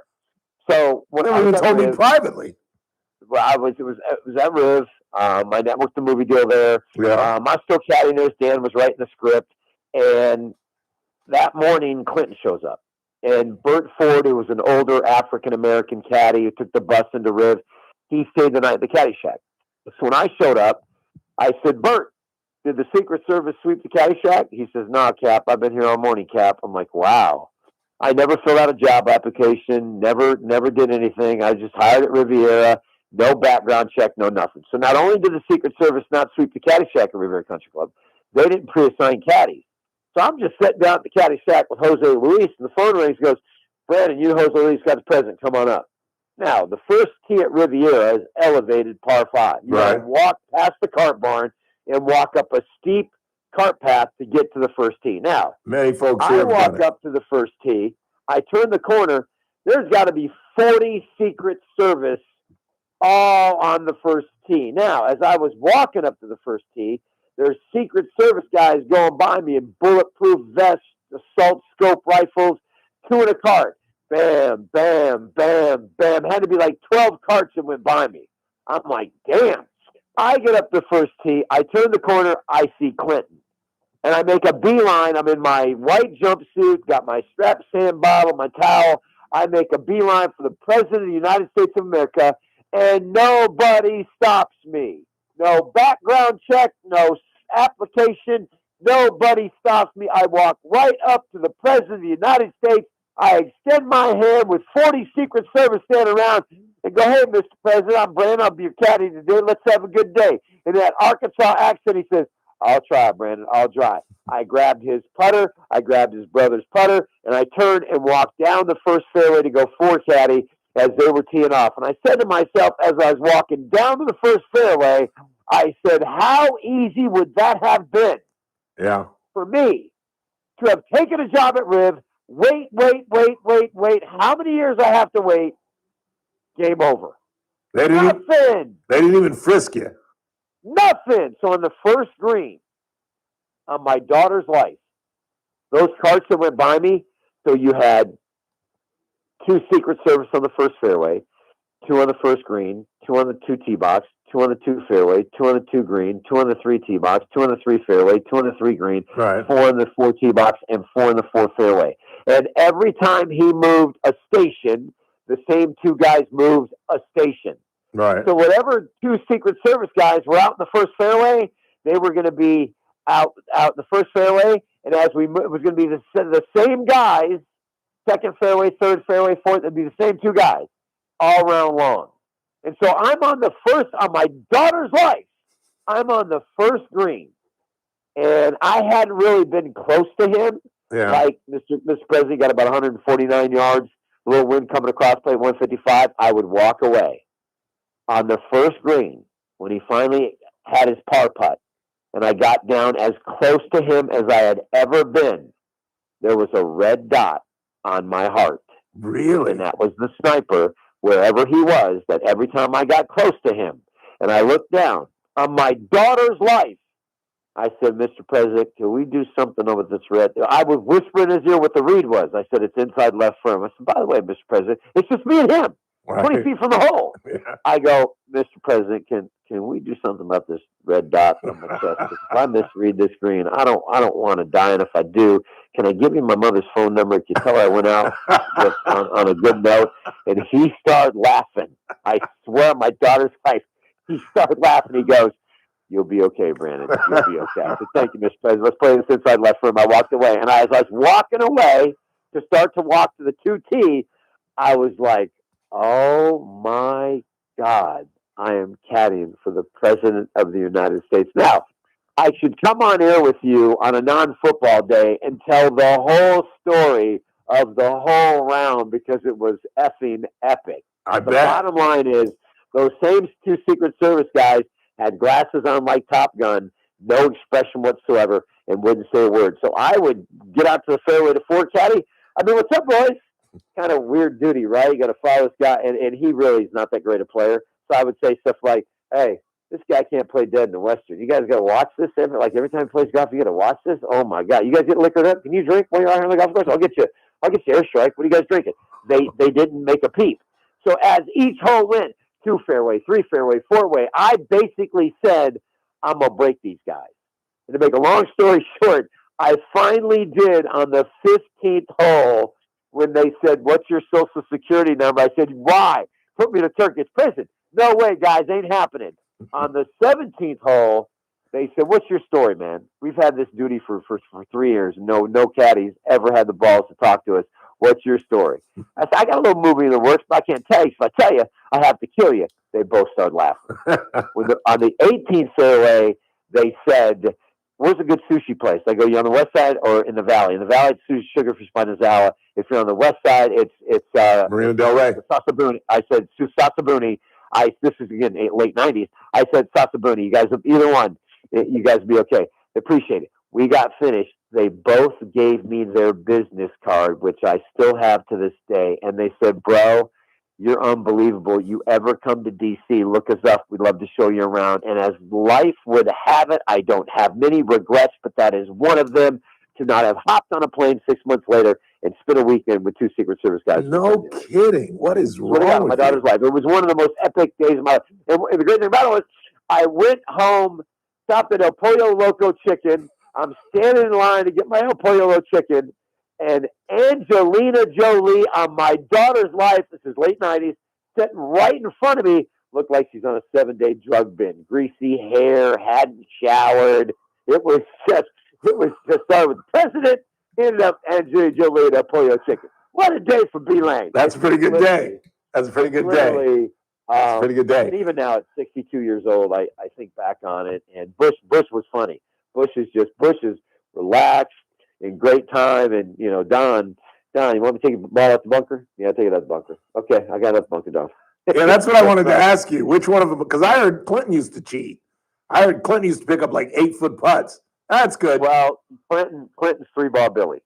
When I was done caddying for Clinton, I ran a marathon, because if you're 4 caddying, Clinton would hit one way left, he'd hit one way right, and then his third would be in the middle. I'd have to run way right and get that one, way left to get that one, and get to the fairway before he got to his ball and shoot his yardage. Then, on his coach shot, he'd hit one left, one in the bunker right, and hit one on the green. So as soon as he did that, I'd have to run him, get the one out of the bunker, the one on the left, and get on the green. I was so tired. I lost 15 pounds caddying for that. He won't listen. He's not William Jefferson Clinton. He's 3-ball Billy. 3-ball Billy. 3 balls every single hole. So just incredible day. That is pretty funny. Incredible day. So Ryder Cup, being around it. As soon as Keegan Bradley was named the manager, they were going to get waxed, and they're getting waxed. Because the Europeans are better players in team play. They got are. waxed 2 years ago with Zach Johnson. Yep. And they're getting whacked with this guy here. It's going to be ugly. I bet him. Got a nice little paycheck coming, and we good to go. So, that out of the way. All right, very good. Very good. Man, have you ever seen the video of Keegan Bradley when he gets into a fight with, it's not Angel Cabrera, it's the Spanish guy with the ponytail that smokes the cigars? Miguel Jimenez. Yes. You ever see when they got into a fight on the course? No. Where I can't remember what it was about, but they almost came to blows. I'll send you the video. It's pretty good stuff. Doesn't. So he is such a tool. Such a tool. And I don't want to speak badly of people. I don't. I always like to give people the benefit of the doubt. I really, really do. But when you're just a scumbag to people who just want to come up and say, hey, Justin Thomas is a scumbag. Keegan Bradley is a scumbag. I have a problem in life with people who think their SHIT doesn't stink. I've been that way my whole life. Those are two. Listen, Justin Thomas shouldn't have been on the team. You're right. Play dead in the Western right now. You'd have been better up in Jordan Spieth will grind. Yeah. Jordan Spieth will show up. And so the karma of the team was wrong. It was off, and they're getting slaughtered. And play for your country. Them guys play for $10, $15 million. Play for your country. That in itself is another farce. Yeah. Well, I'm not getting any money to play the Ryder Cup, but I'm going to play for my country. Yeah. Behind closed doors, they're saying, let's get this over with. Yeah. We got a tournament coming up where I make $4 million. Cantley and Shoffley are part of those guys. They weren't going to play. And then they got some feedback. They got pushback. Don't get me started. Yeah. Don't get me started on Cantley. Yeah. Don't get me started on that. Yeah. So it's that. All right. All right, what do you got? All that time, but we good to go. That's College okay. football. What do you got? Here we go. Washington +8 up there in the Pacific Northwest over Ohio State. Kind of liking the Huskies a little bit. James Franklin against AP top 5 ranked opponents. 1-18 straight up in his career. Give me Oregon plus the 3.5. I love $39 million roster. Yeah. Yep, I just speed kills. LSU last 12 trips to Ole Miss, 1-11 against the spread. Give me Lane Kiffin and Ole Miss to get it done at home. SEC Dogs. By the way, let me interrupt you. Have you seen Lane Kiffin's daughter? Dude, the documentary is unbelievable. Yeah.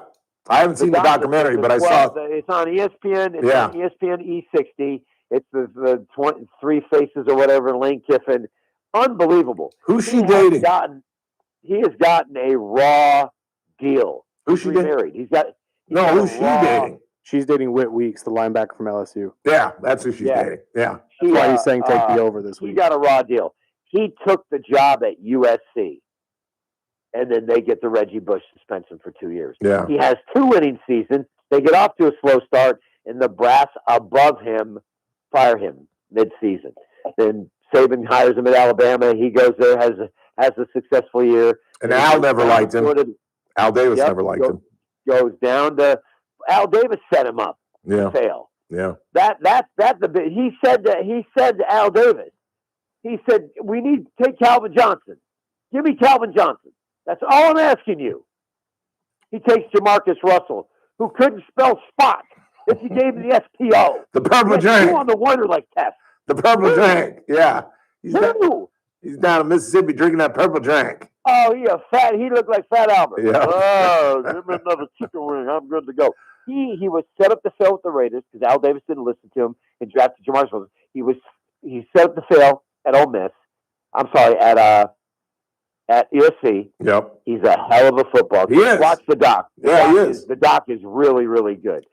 So that being said, Auburn +7 over A&M, Mississippi State +7.5, and last but surely not least, I'm going to go with UCF +7 over Kansas State. Scott Frost back at UCF. Let's roll with the Knights of Central Florida. I like them. NFL. Quickly. What do you got? No way Pittsburgh beats Minnesota in Ireland early. That'll be the 6:30 start time there for you on the West Coast. Give me Minnesota -2.5. Baltimore KC over the posted total. I will take the Carolina Panthers +5.5 over New England. And if Detroit doesn't beat Cleveland by more than 11, the NFL's fixed. There you go. What an epic segment. It really was. There you go. That was one of your best segments, actually. There we go. All right, Cappy. Always good to talk to you, man. Have a great weekend. Next week. All right. Love you, Pop. See you. Buddy. See you. Brandon Lang. Next week, he'll tell us the story of how he caddied for Jack Nicholson and Dennis Hopper in the same foursome. That's a great story. Have you ever heard that story? I think he's told that one on air before. Yeah, that's a great story. Where they were smoking weed in the first fairway. And he said it's like Jack Nicholson. And, you know, this guy's my age. He's a vet. He said, I ain't never smoked whatever Jack had. He said, I got to the second tee and thought it was PCP for a hot second because I ain't never been that high. It's a great story. Love that cat. Quick timeout. Not a lot of time. We'll check the board, see what y'all are talking about early. Coming up the bottom of the hour, we'll talk about Stan Ellis, Jimmy Kimmel. Coming up at 5, we'll talk about Rod Barnes, what's going on at CSUB. And Mr. Burdick and I will take today's New York Times quiz. What do you all know about this week's events? I played Flashback last night, went 9 for 9. Did you really? I went 9 for 9. If we have time, maybe I'll test you on that. Flashback is more fun, where they'll say, this was the year that MASH was released. Premiered, which is 1972. Then they'll say, this is when the LA Olympics occurred. You have to go over. So you got to go over under. You say, well, it happened in 1980. So you put it under 72. And then they say, no, we meant 1930, whenever I went to the Coliseum. But, you know, that's how it plays. Quick timeout. Coming right back. It's TLBS on a Friday. News Talk 96.1 AM 1180 KERN. We're streaming live at kernradio.com. News Talk 96.1 and AM 1180 KERN. On the next Armstrong and Getty show, a number of politicians who championed these. You're going to have like $1.30 when we come back. Running for new office, and people are remembering what they did. Good stuff. Man, a lot of stories to follow, a lot of balls in the air, and we'll see where they fall or how they fall over the weekend and have the very latest for you on so many different great news nuggets. Next Armstrong and Getty show. Weekdays noon to 2 on News Talk 96.1 and AM 1180 KERN. When your business technology breaks down, you need help fast, and you need it from the people who understand your local market. That's one of the main reasons we've teamed up with Adaptive Networks, because we have a unique business, because when our IT goes down, you hear nothing, dead air, and we're dead. Adaptive Networks isn't some faceless call center in another state. They're right here in our community, with local technicians who know Kern County businesses inside and out. And while other IT companies make you wait hours or even days for support, we just can't afford that. Adaptive Networks delivers lightning fast response times. We're talking minutes, not hours, because when your systems are down, every minute counts. Their team doesn't just fix your problem quickly. They treat you like the neighbor you are. Real people, real solutions, real results. Call Adaptive Networks today, 661-241-0638, or visit adaptive-net.com. Adaptive Networks, your local IT experts, always here when you need them. Stuck in a job that just isn't getting it done? Maybe it's time to go for IT. Whether you're just starting out, switching careers, or a military veteran ready for change, My Computer Career can help you launch a rewarding career in IT in months. No prior experience needed. Why spend years getting a traditional degree when your future in IT can start right now? Take the free career evaluation at mycomputercareer.edu today. Your most powerful upgrade? Your career. Go for it. Go for IT. Financial aid is available to those who qualify, including VA benefits. Hi, I'm Jason Hansen, a former CIA officer. In these uncertain times, with rising geopolitical tensions and skyrocketing inflation, protecting your financial future is crucial. That's why I trust Advantage Gold for all my precious metal investments. They're the only company I buy from, period. Call Advantage Gold now at 800-900-8000 for a 100% free gold guide. See exactly how gold can safeguard your wealth. Again, call 800-900-8000 today. Paid for by Advantage Gold. Performance maker. Past performance is not indicative of future results. Always consult your financial and tax professional. You've used KV Print and Bakersfield Signs for all your print marketing products throughout time. Why? Because we've been doing it right for over 35 years. And now KV Print and Bakersfield Signs are excited to unveil our brand new 10,000 square foot state-of-the-art facility. At KV Print and Bakersfield Signs, we don't just print, we help bring your brand to life. From vibrant brochures and business cards to custom vehicle wraps to branded company apparel and eye-catching storefront signage. KV Print and Bakersfield Signs provides high-quality marketing materials that get you noticed. Whether you're promoting a new product, outfitting your team, or turning your vehicle into a branding machine for your business, we've got you covered with fast turnarounds, great prices, and the personalized local service you deserve. Are you ready to stand out? Visit kvprint.com or call 661-327-1772 today for a free quote. KV Print and Bakersfield Signs, your brand, your style, our print. The Clay Travis and Buck Sexton Show, live 9 to noon. Now, back to the Ralph Bailey Show on News Talk 96.1 and AM 1180 KERN. I've met a lot of celebrities in my life, good, bad, and different. Never come close to meeting a president of the United States. The closest I've been is I was in Orlando when they shut down the freeway when George Bush was going through. I was living in Beverly Hills when they shut it down for 90. I think that was Bush again. 90? 88? Yeah, that was Bush, right? Reagan, 80, 84. Yeah, 88 was Bush. So it was Bush both times. But I don't think I've ever been in a room with the president. The highest ranking official I've ever hung out with? Arnold. Got to smoke cigars with Arnold and Jeff Denham. Nice.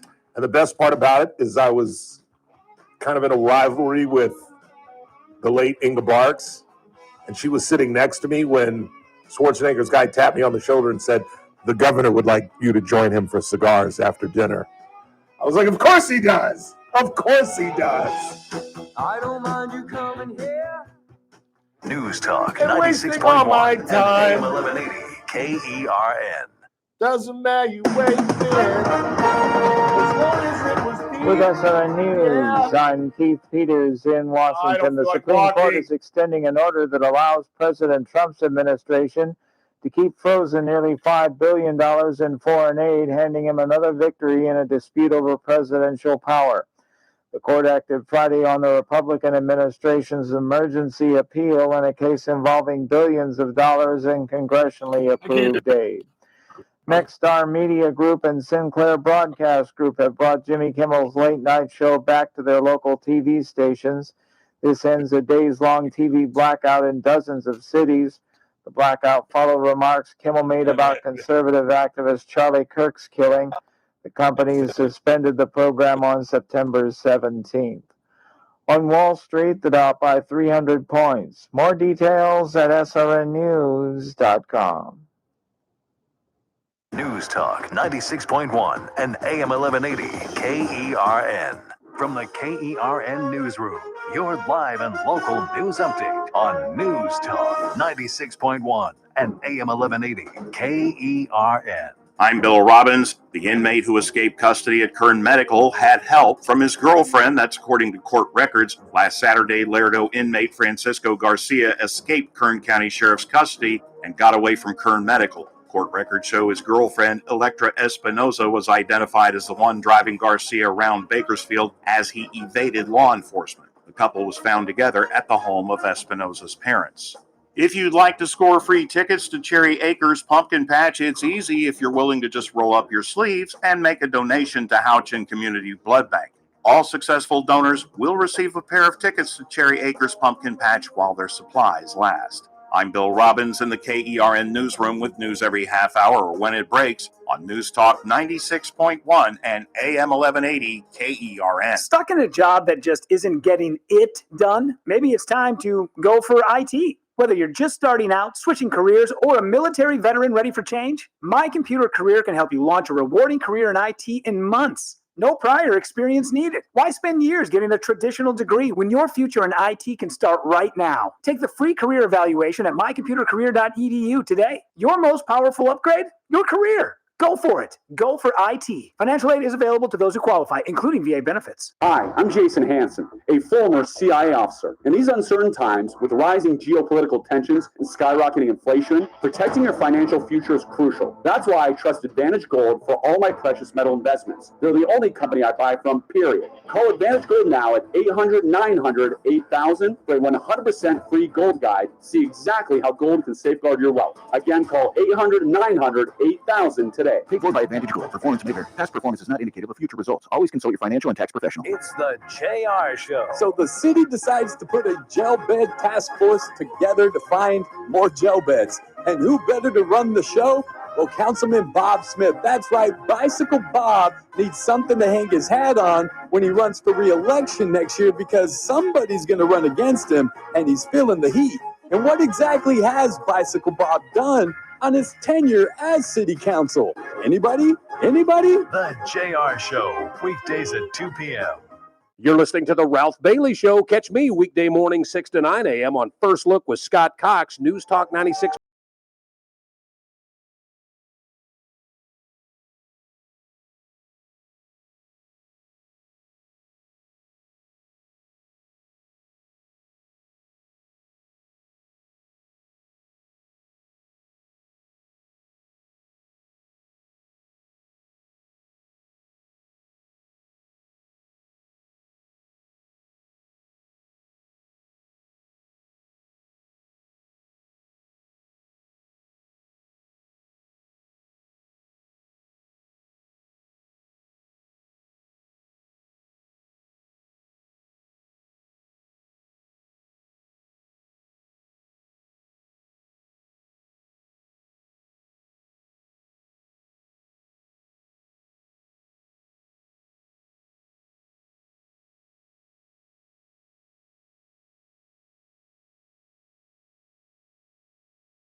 Indictment is only for first salvo. Oh, is only the first salvo.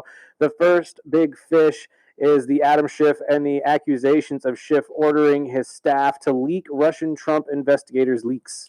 Now that is a legitimate prosecution. Adam Schiff is as guilty as all get out. Letitia James is a legitimate prosecution. The woman campaigned on getting Trump.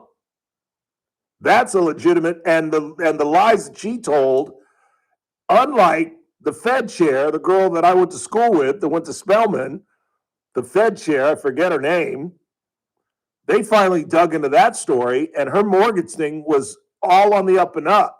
Letitia James, on the other hand, absolutely lied on her mortgage claim and said that her husband was her daddy. Now, unless she's going to go in front of a jury and say we were involved in incest, there's no explaining that. But those are two, I will 100% agree with you. Those are two legitimate prosecutions that should go forward. But now they're all kind of muddled because this Comey thing is absurd. I'm sorry. You have to at least be able to admit that it's absurd. That it's about whether or not, and this Andy McCabe is as reliable as a prisoner sitting in Wasco right now. He's been known to lie, but even what he said isn't prosecutorial. Andy McCabe basically said, I was the leaker. And Trump is trying to say that Comey is the leaker. Then they're trying to go back and say, okay, well, if Comey wasn't the leaker, Comey authorized McCabe to be the leaker. McCabe isn't saying that. McCabe is saying, I confessed that I was the leaker. I went to Comey, and Comey didn't really do anything about it. So he's basically saying that Comey basically signed off on it. Comey is saying that's not how the conversation went. And I have a memo that shows the very next day, I talked to my staff about how important it is to secure leaks. We all know what this is about. And there's part of me that kind of doesn't have a problem with it. because they completely over-indicted Trump. They tried to ruin his life. They just knew they had something on him. They were like, we're going to have a trial and then we're going to hang him. Because it was all based on this false dossier that Hillary Clinton paid for. That's another one who should be prosecuted, Hillary Clinton. But the Comey thing is just revenge. It's just revenge. It's just another three-card Monte thing that he's playing, and there is no one in this cabinet that's going to say no to him. And I don't care whether you're a Democrat or a Republican, if you truly believe in government, no matter what you think of Donald Trump, I don't care if you think he's the greatest president that ever lived. I don't care if you think he's God. I don't care if you think he's stepped down here and he's actually the Lord Almighty. You still have to be concerned when the chief executive has subordinates who can't say no. We talk about this all the time. In what context? Celebrities. We were just talking about it the other day.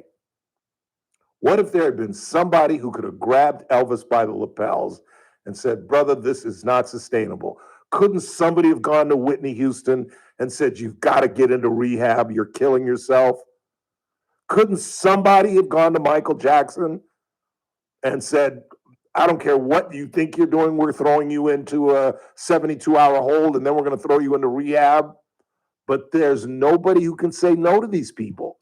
And I'm sorry, that is always dangerous.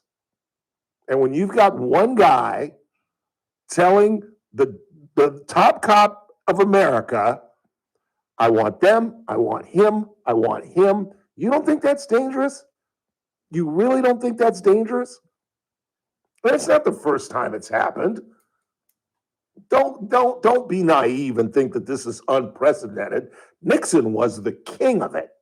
Nixon, as many of you know, you older folks know, he had a hit list. He literally had a hit list. Nixon would turn the IRS in, folks. Nixon would literally say, go audit his ass. If we find anything, we're going to throw him in jail. He did that to Paul Newman. He did that to, I think, James Garner. He did that to a lot of people that were fighting against the war, Vietnam War, and this isn't the first time that people have weaponized. Hell, Obama weaponized the DOJ. It is extremely, very common.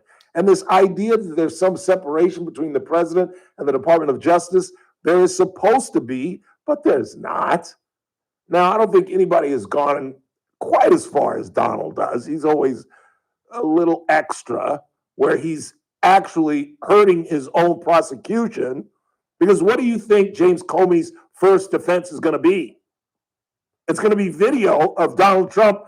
Erica Kirk is going to hate me, but I'm not as good as she is because I hate my opponents. And I'm going to get them. And I'm going to get Comey. And I'm going to get... That's the first... That would be, if I were the attorney, my opening statement would be video, a compilation of Trump on the stump in 23 and then in office in 25 saying, I'm getting them. I'm going to be your avenger.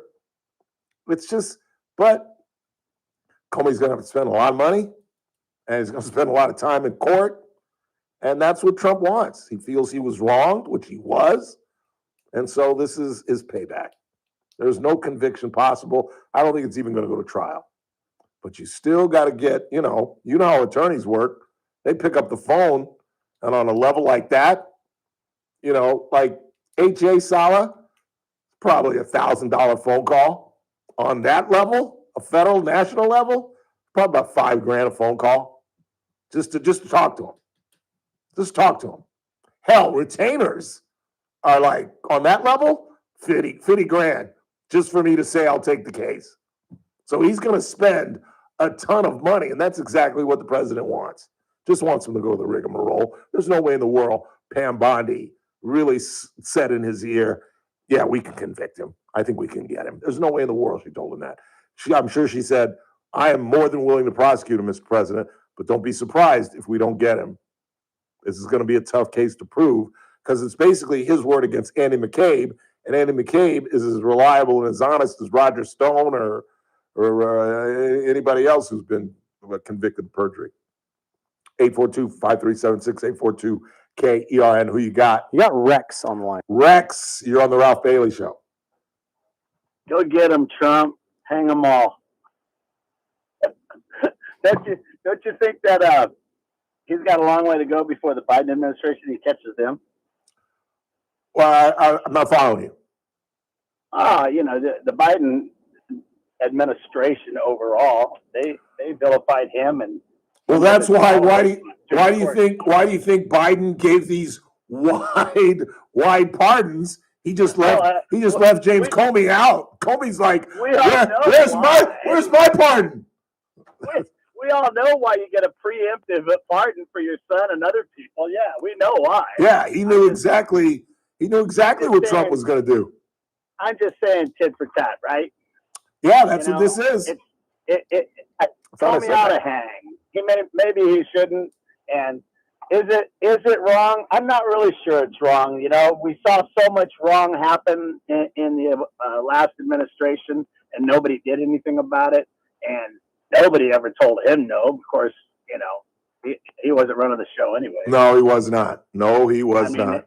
It's a little disgusting that the morals that have been broken all the way across the board, and we just keep walking on it and tearing it apart and laughing at it. Yeah. And the heartbreaking thing was that between this whole Charlie Kirk stuff was not only that he was shot, but the evil I saw on so many levels afterwards. Oh, it was the scariest thing that I saw was a video of some guy going on a college campus and asking young college students the day that Charlie Kirk was shot, and to a person they were like, "I deserved it. I'm not bothered by it. Oh no, it was great. Well, one less Nazi." And I'm just like, wow. I saw CNN that night, and the next day I was at the gym watching it, and the gal at night, I can't remember her name, but anyhow, she's interviewing another gal, and I said, "Oh, it's all because of the rhetoric of the right." And all I could think of was Hillary Clinton off the get-go, Yeah. And Joe saying, "I want to punch the guy in the face," and all these people saying, "Go riot and riot in the streets and throw rocks at the ICE agents," and on and on and on. Did you hear yesterday's show at all? Did you hear that compilation we played? I didn't get a chance. I was stuck at work. It starts with Hillary, and they're deplorable, they're fascists, and it goes to, I think the second one is Biden saying that the MAGA crowd is a bunch of fascist followers, and it's just it's Jasmine Crockett, we're going to war. Elizabeth Warren saying, at some point people are just going to take it on their own, and it's like 15 different Democrats all saying things like fascism and war and take it to the streets and we're going to fight. And you don't think that promotes wackadoos to do what they do? Well, it's not just the average Democrat too. These are high-level leadership people who have a voice, who will get get put up on the news, and people get a watch, and people follow. And like you said, a nutball. I mean, in the last 2 years, not to be really crude and rude, but how many transgenders or transgender affiliates have shot up churches and kids and places, and nobody wants to talk about it? Yeah. Yep. I have some guns at home, and every time I go home, I look at that gun in the closet and go, "You didn't kill anybody today? Oh, it's the gun, not the people?" Yeah. No, we got some serious problems, and we need to deal with it from a very deep spiritual level and a mental health level. Isn't it crazy that that's what Charlie Kirk was talking about when he got shot? All the time. He was talking about transgenderism when he got shot. I watch these people vilify him and say stuff about him, and I go, "You obviously didn't watch it. Somebody told you something." Yeah. One guy's remark was he wanted to annihilate our community. It was a transgender guy, type of guy from New York, born in Chester, and I saw it through somebody else's Facebook feed, and he's going off. I thought, and later in the day, I hear that was a made-up story that, like, the New York Times had to renege on it, and pay on it, and all that. They lied about it and everything, but somebody thought it was true. Yep. It's crazy. It's crazy. All right, man. Thanks for the call. Appreciate it. Have a good weekend. All right, you too. You too. Bye. 842-5376, 842-KERN. Who else you got? You got John on the line now. John, you're on the Ralph Bailey Show. Hey, Ralph Bailey. Hey, man. Well, I tell you, great topic today. It's sad that we have to talk about it, but So what I'm hearing you say is Trump might just General Flynn Comey. Pretty much. Because Comey did exactly that to General Flynn, took him to the point of to where he just about financially ruined him. He had to sell his house and everything. Pled guilty because he didn't want to suffer anymore through the process, and that I would think was illegal. He chose not to prosecute Hillary Clinton, which her actions borderlined on espionage with the destruction of evidence. And he said, well, she's just a sad little old lady. Nobody would prosecute her. And he didn't have the authority to choose to prosecute or not prosecute. His authority is in investigation. And so, Jim's been up to a lot of stuff for a long time. And let's don't forget the Robert Hur prosecution, who said, I can't take this guy to trial. He's a gentle old man with a horrible memory. Right. So here's the best thing that can come out of all this is it's going to get so egregious that maybe Congress will get involved and they'll pass some mechanisms that neither side, they'll put some sort of rock solid lockbox on this kind of prosecution of going after people. Because we can sit here for hours talking about, the stuff that Eric Holder did, the gun running in Mexico. Yep. But hopefully it'll come to a place where they put some mechanisms. There's some, in place where neither side can play these stupid, childish games. But how can you do that? Because the Trump people, Pam Bondi, will call into my show right now and say, Bailey, you don't know what you're talking about. A grand jury indicted this man. A grand jury did invite, and it was a Washington D.C. grand jury. Yeah. And as you know, those are poison to Republicans. I mean, nobody wants to. Republicans are scared to death of Washington grand juries. Yep. New York judges. Yep. So that's if a Washington D.C. grand jury stepped up, then it's at least worth listening to. But my thing is, they have to, Congress or whoever needs to put some mechanisms in place. But see, the Democrats will never vote for it because they want the option when they get back into power to play these games. Yeah, you're absolutely right. Who was the guy from Fox that they Frogman and all that stuff? The FBI raided his house and had guns on him and felt like the army was there. Was it Roger Stone or? Yeah, it was Roger Stone. Right. I mean, talk about overkill. I mean, they've been using this stuff. Nixon. We have Nixon. I mean, Obama, Eric Holder. Yeah. I mean, it's just insane the stuff that they've pulled. So yeah, it's not. It's nothing new. It really isn't. Yeah, but I hope Comey. I hope he bleed. I hope Comey gets financially just bled dry because the guy is another word for a donkey. Yeah. And he's just not a good, because he screwed Hillary Clinton too. I mean, that's why I've always said there's part of me that says Donald Trump should probably send him Christmas presents because jumping into that election 11 days before we went to vote. I think that put the thumb on the scale just a little bit. Yeah, but Mr. Comey is aware that he everybody knows he doesn't want to die by suicide, right? So he changed his ways real quick. Yeah, you're right about that. And when he got up there, all 6'4" of him, and had to say, "Oh, well, nobody would prosecute this little old lady." I mean, come on, man. I mean. It was borderline espionage what she did. It was absolutely the whole dossier file and the FISA warrants that they got illegally and the bleach bits, the destruction of. I mean, it's all documented, and they should have put the cuffs on Comey right then and there. Yeah. All right, man. Because, so have a good day. All right, you too. Have a good weekend. All right, let's go to break. We come back. We'll have a couple of minutes left. We'll continue to check the board. We can take some more phone calls. 842-5376, 842-KERN. Did you hear what Richard Sherman had to say about Russell Wilson? Yes, I did. And I don't necessarily disagree with him. They really don't like him. They never did. Which got into a whole nother discussion where I had a friend of mine who was biracial. His mother's white, his father's black. And he called Russell Wilson an Uncle Tom because he's kind of corny and none of his fellow teammates, Russell Sherman's from Compton, went to Stanford, but he's a Compton boy. And they never liked the guy. They never liked the guy. But I have a problem with black folks calling other black folks Uncle Toms, especially when you haven't read Uncle Tom's Cabin. And Uncle Tom was actually a hero. And we're the only race on the planet that criticizes its own members.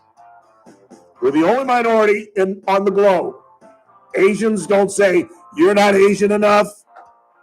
White folks don't say, you're not white enough. But black folks certainly do. Based on what? You know what I'm saying? If you want to show me you're black, tell me who James Baldwin is and what he wrote. Tell me what Maya Angelou wrote. Tell me about the life of Jackie Robinson. I know you know what he did. Tell me the life of Jackie Robinson. Tell me who Benjamin Mays is. Tell me who Mary Bethune is.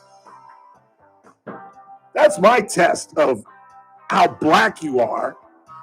Not if you're a cornball, or if you dress preppy, or you marry a white woman, or something stupid like that. Quick break. We're coming right back on a Friday. It's the Ralph Bailey Show on Newstalk 96.1 and AM 1180 KERN. We're streaming live at kernradio.com. News Talk 96. You want me to play KC? No? All right. 6 to 9 a.m. On the Monday edition of the First Look program, there'll probably be some football story or two to tell. We'll get after that. Doge apparently put all of our Social Security numbers in play. We'll talk jobs with America's Job Center at Current, and we'll back all of that up with state-of-the-art news, traffic, and weather. You don't want to miss that. 6 to 9 a.m. Right here at News Talk 96.1 and AM 1180 KERN. First Look with Scott Cox, 6 to 9 a.m. News Talk 96.1 and AM 1180 KERN. For my fellow regulars at KC Steakhouse, Michaela is working the bar at the Stockyard right next door, the Speakeasy-like bar, which I keep reminding you guys has been an absolute game changer. Either go and have a craft cocktail prior to dinner or maybe afterwards. You can even have dinner inside the Stockyard. And Lottie is providing live music tonight and tomorrow. She does an acoustic guitar and plays all kind of cover songs. She is outstanding. And of course, you know about KC Steakhouse. You all were the ones that voted them in the California Bakersville, California poll, the best steakhouse in town. And they certainly are. Stop by and get ready for Halloween for Cassie Bill's 1001 Nights, where she's having belly dancers perform for 3 hours, a 5-course meal, 2 craft cocktails, and of course, photos with the dancers.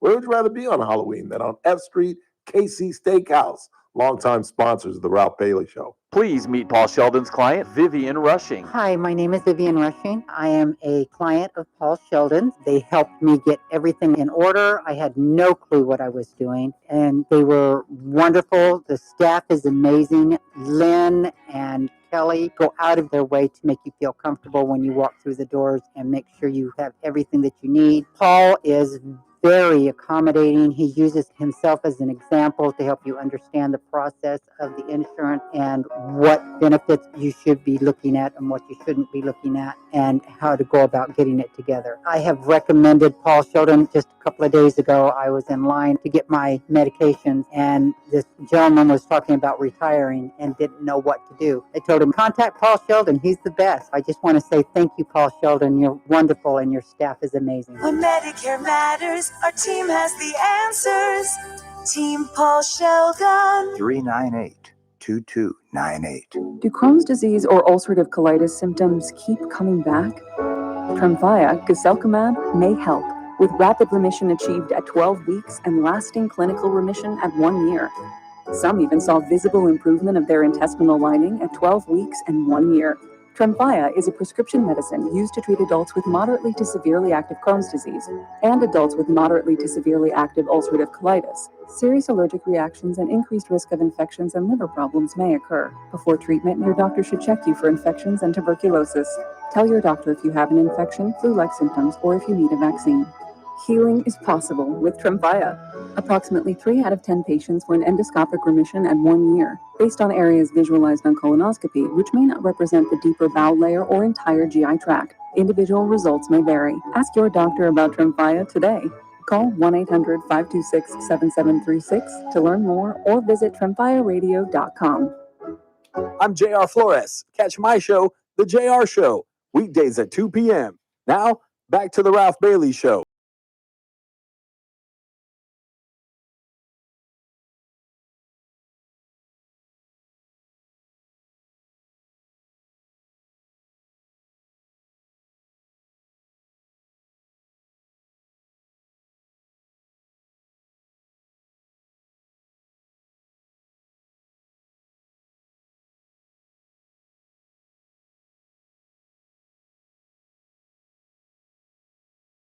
Book to write, what? making him a few more millions.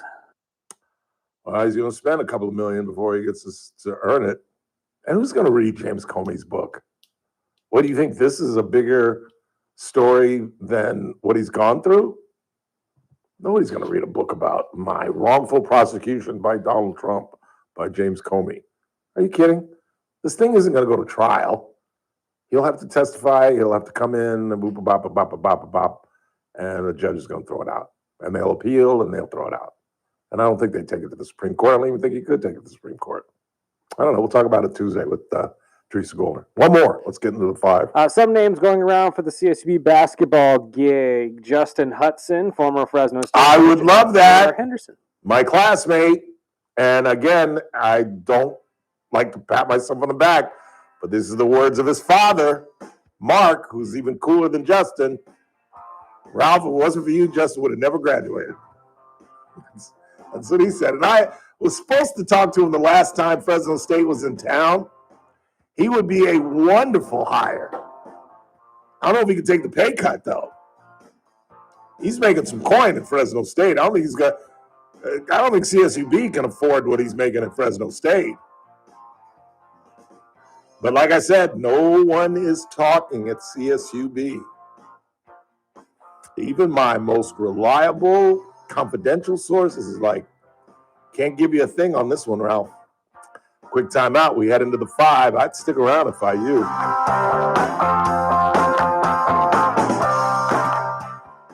This is AM 1180 KERN Green Acres. This is 96.1 FM. Bakersfield. Online at KERNradio.com. News this hour from Town Hall. I'm Keith Peters in Washington. The Supreme Court is backing President Trump's foreign aid spending cuts. The Supreme Court is allowing President Trump to freeze nearly $5 billion in foreign aid funding. The order favors the Justice Department appeal and extends the block on a lower court ruling. It's a victory for the president and his legal disputes over the extent of presidential power. The majority wrote that the High Court was not making a final ruling in the case, but that Trump's authority over foreign affairs weighed heavily in its decision. One of the three dissenting justices, Elena Kagan, wrote that at issue is the allocation of power between the executive and Congress over the expenditure of public monies. Jennifer King, Washington. The Trump administration is telling agencies to prepare large-scale firings of federal workers if the government shuts down. White House correspondent Greg Clugston reports. With the government shutdown looming next week, the White House Budget Office said agencies should consider eliminating positions instead of furloughs. That would be an aggressive departure from past shutdowns when federal workers returned to their jobs. Asked about that plan, President Trump focused on politics instead. This is all caused by the Democrats. They asked us to do something that's totally unreasonable. Greg Clugston, the White House. Next Star Media Group and Sinclair Broadcast Group have bought Jimmy Kimmel's late night TV. The blackout followed Charlie Kirk's killing. Man, I gotta go across Despite Disney's decision Tuesday, Sinclair and Nexstar initially continued on Wall Street, developed by 300 points. The was 99. The S&P advanced 39. More on these stories at townhall.com. Wesley Financial Group is not a law firm. Hi, I'm Chuck McDowell, the timeshare cancellation guy. In 2011, I founded Wesley Financial Group with one goal in mind: shares permanently. Today, I run Wesley with my family business, treating every client and every employee like we'd want our own family treated. That philosophy has helped us grow into the largest most trusted timeshare cancellation company in the United States. Fortune magazine even recognized us as one of the best places to work. Why? Because we genuinely care. In fact, some of our former clients were so moved by their experience working with us, they joined our team so they could help others to timeshare freedom. If you're let our family help your family. Call Wesley now. Your free timeshare exit kit. 800-822-1716. 800-822-1716. 800-822-1716. From the live and local news update on News 96.1 and AM 1180 KERN. I'm Bill Robbins. The inmate who escaped custody at Kern Medical had help from his girlfriend. That's according to court records. Last Saturday, Laredo inmate Francisco Garcia escaped Kern County Sheriff's custody and got away from Kern Medical. Court records show his girlfriend, Alexa Espinoza, was identified as the one driving Garcia around Bakersfield as he evaded law enforcement. Espinoza also allowed Garcia to use her phone and continue his escape. Garcia was tracked down to a home on Panama Road in Lamont. The couple was found together at the home of Espinoza's parents. An accused murderer admits to a killing at the Superior Mobile Home Park in Oildale during an interview in jail with KGET. 41-year-old Daniel Graham is a co-defendant in the killing of 62-year-old Roxana Joe Kelly on August 8th. Detectives found her body inside the charred remains of a mobile home after it burned up the night before. Graham said that Kelly owed him money and admitted he choked her to death. Kelly reportedly killed 3 people in Gallup, New Mexico, where he's from, and 3 in California. Over 11.5 million California households are set to receive an automatic refund on their electric bills. This is due to the California Climate Credit Program. The amount of the refunds range from $35 to $259 on electric bills. Most households' refunds will be between $56 to $81 in October. If you'd like to score free tickets to Cherry Acres Pumpkin Patch, it's easy if you're willing to just roll up your sleeves and make a donation to Houchin Community Blood Bank. The promotion started on October 3rd and it lasts through October 30th. All successful donors will receive a pair of tickets to Cherry Acres Pumpkin Patch while their supplies last. I'm Bill Robbins in the KERN newsroom with news every half hour or when it breaks on News Talk 96.1 and AM 1180 KERN. What do you think, this is the Army where you shoot them a mile away? You gotta get up close like this. But bing, you blow their brains all over your nice Ivy League suit. It's the Ralph Bailey Show on News Talk 96.1 and AM 1180 KERN. Now make sure you leave the house when you make the call. You understand me? You hear me? Call from an outside line. I mean it. Call in or text to 661-842-KERN. That's 661-842-5376. Listen live at KERNradio.com. Now, the host you've been waiting all day for. Live from the KERN studio, here's Ralph Bailey. Final hour of the broadcast, final hour of the week as we wrap up another 5 days of outstanding radio broadcasting right here on News Talk 96.1 and AM 1180 KERN, where we're streaming live at kernradio.com. Stuff to do in the final hour. I'll talk about what is going on at BCHS. They forfeited a game, their volleyball team, their soft team, to Ridgeville. What do you call it? Ridge, was it Ridgeville? Is that what he called it? Yes. Why am I bringing attention to our newsmen's errors? Just so you all know that we know. We'll get it straight. That's just lazy. That's just lazy. That's all that is. You can't get stuff like that wrong. You know, you just can't. But it happens, I suppose. 842-5376, 842-KERN. I'm bored. I don't want to talk about the things I got on the schedule. What do you got? What do you got on the board there? The person who sent in the coach recommendations also followed up. Yeah, what'd they say? They said Hudson was let go from Fresno State. Vance Wahlberg is his replacement. J.R. Henderson played at East High, UCLA, NBA, played, and head coach in Japan, apparently very interested. Really? I didn't know Justin was out of a job. I did not know that. When did that happen? Were you aware of that? You're the sports guy. Were you aware of that? I believe it happened at the end of last season, but again, it was probably something that happened right before the tournament, and I lost track of it. It's the nature of the business. Yeah. You know, it's like radio. It's like television. People get fired and hired every day. That's why I've never understood this Kimmel thing. Because people get fired. That's the nature of the business. People get hired. You look at Rush Limbaugh's record before he got to Sacramento and finally got his footing. And he got fired. Look at Howard Stern. How many times did he get fired? The guy was making $150, $200 million a year, literally, on Sirius. It's the nature of the business. Justin will land on his feet. He's a great coach. He was a pretty good player. He's the typical coach. He really is, because he was not a great player. He was that Pat Riley, Phil Jackson guy. You know, that sixth player that came off the bench, that kind of was a coach on the court and could kind of settle things down. His father was a coach. I'm sure most of you know Mark Hudson, who was not only a great basketball coach, but was a great offensive coordinator at BHS, and just a wonderful human being. I'm a big fan of Mark Hudson's. Really, I haven't seen him in a long time. I used to see him all the time when I played out at Rio Bravo. I think he's a member out there, and I understand he's a stick too, which would not surprise me.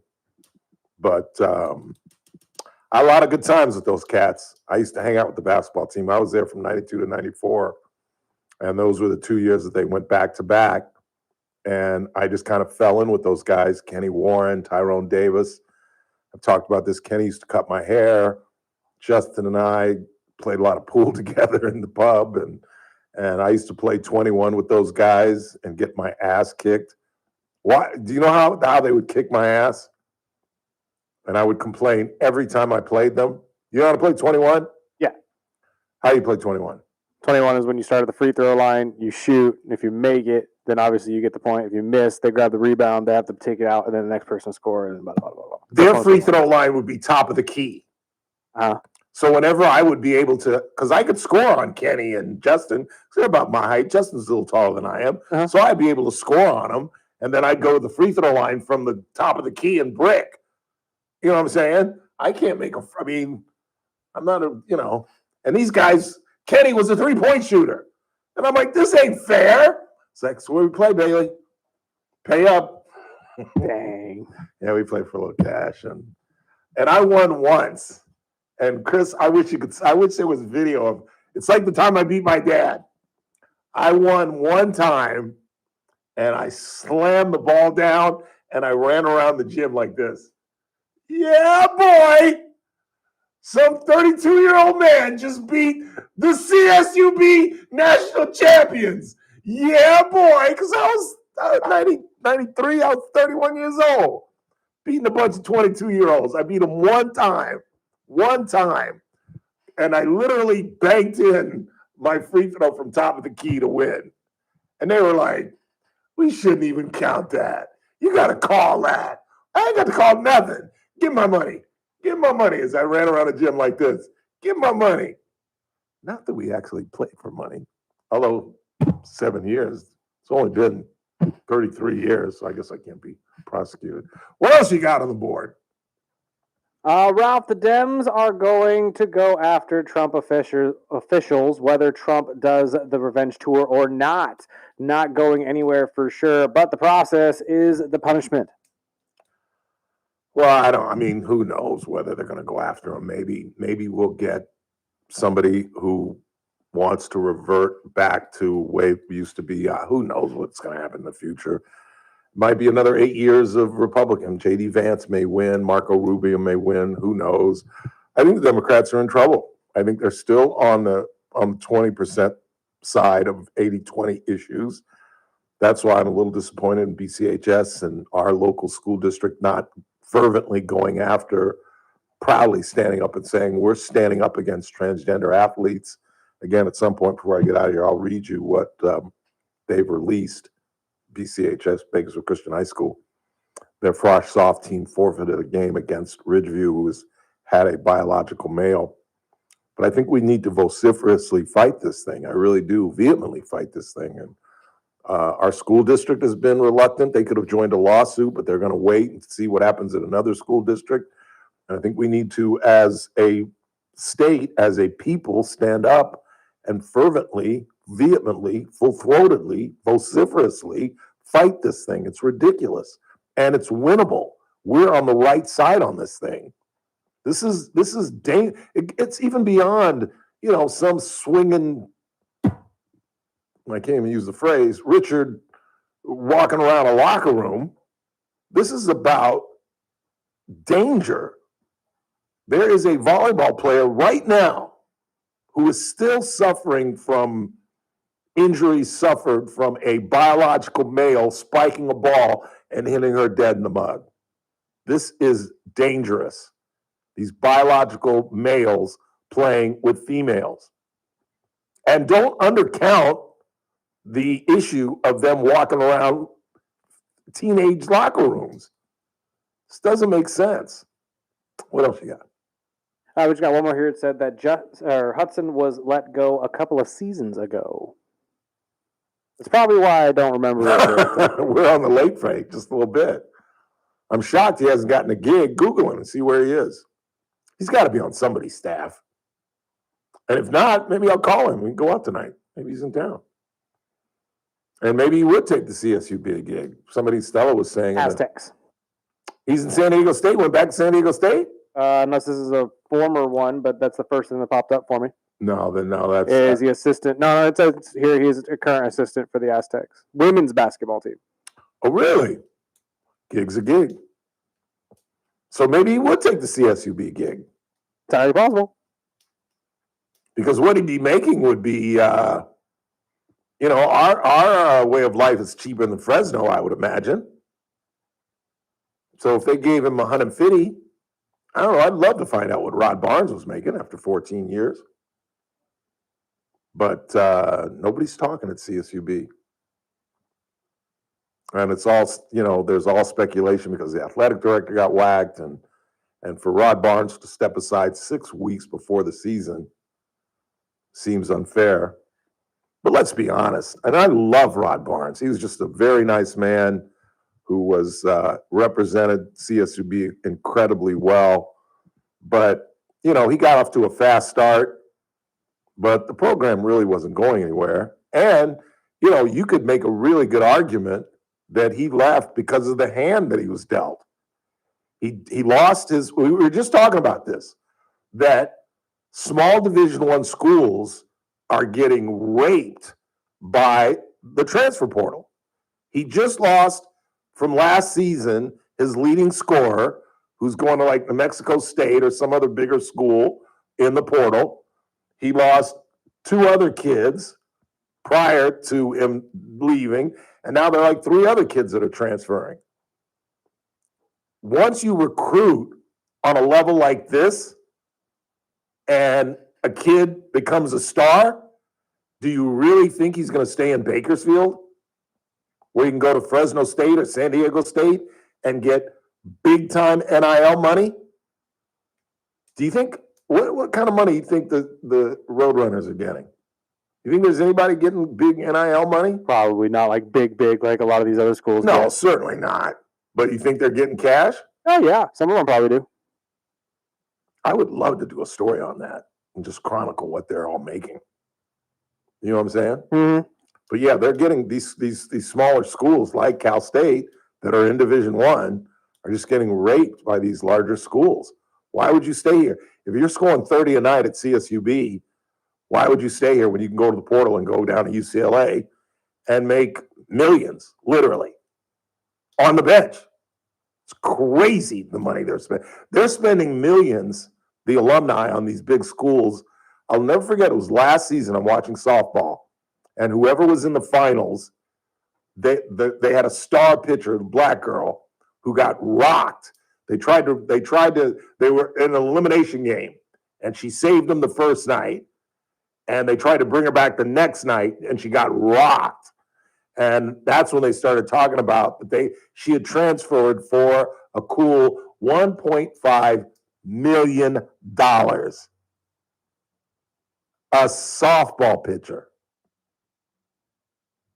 You know what Arch is making down in Austin? $6 million. I'm amazed that these guys leave college. What's the NFL minimum for a rookie? $400,000 for like the first 3 years?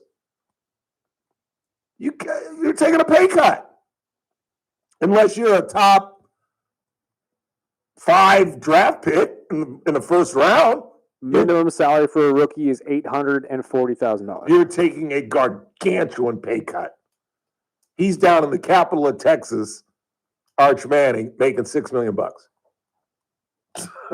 Why the hell you'd leave? Plus, you're in Austin, you're UT. Well, I almost matriculated.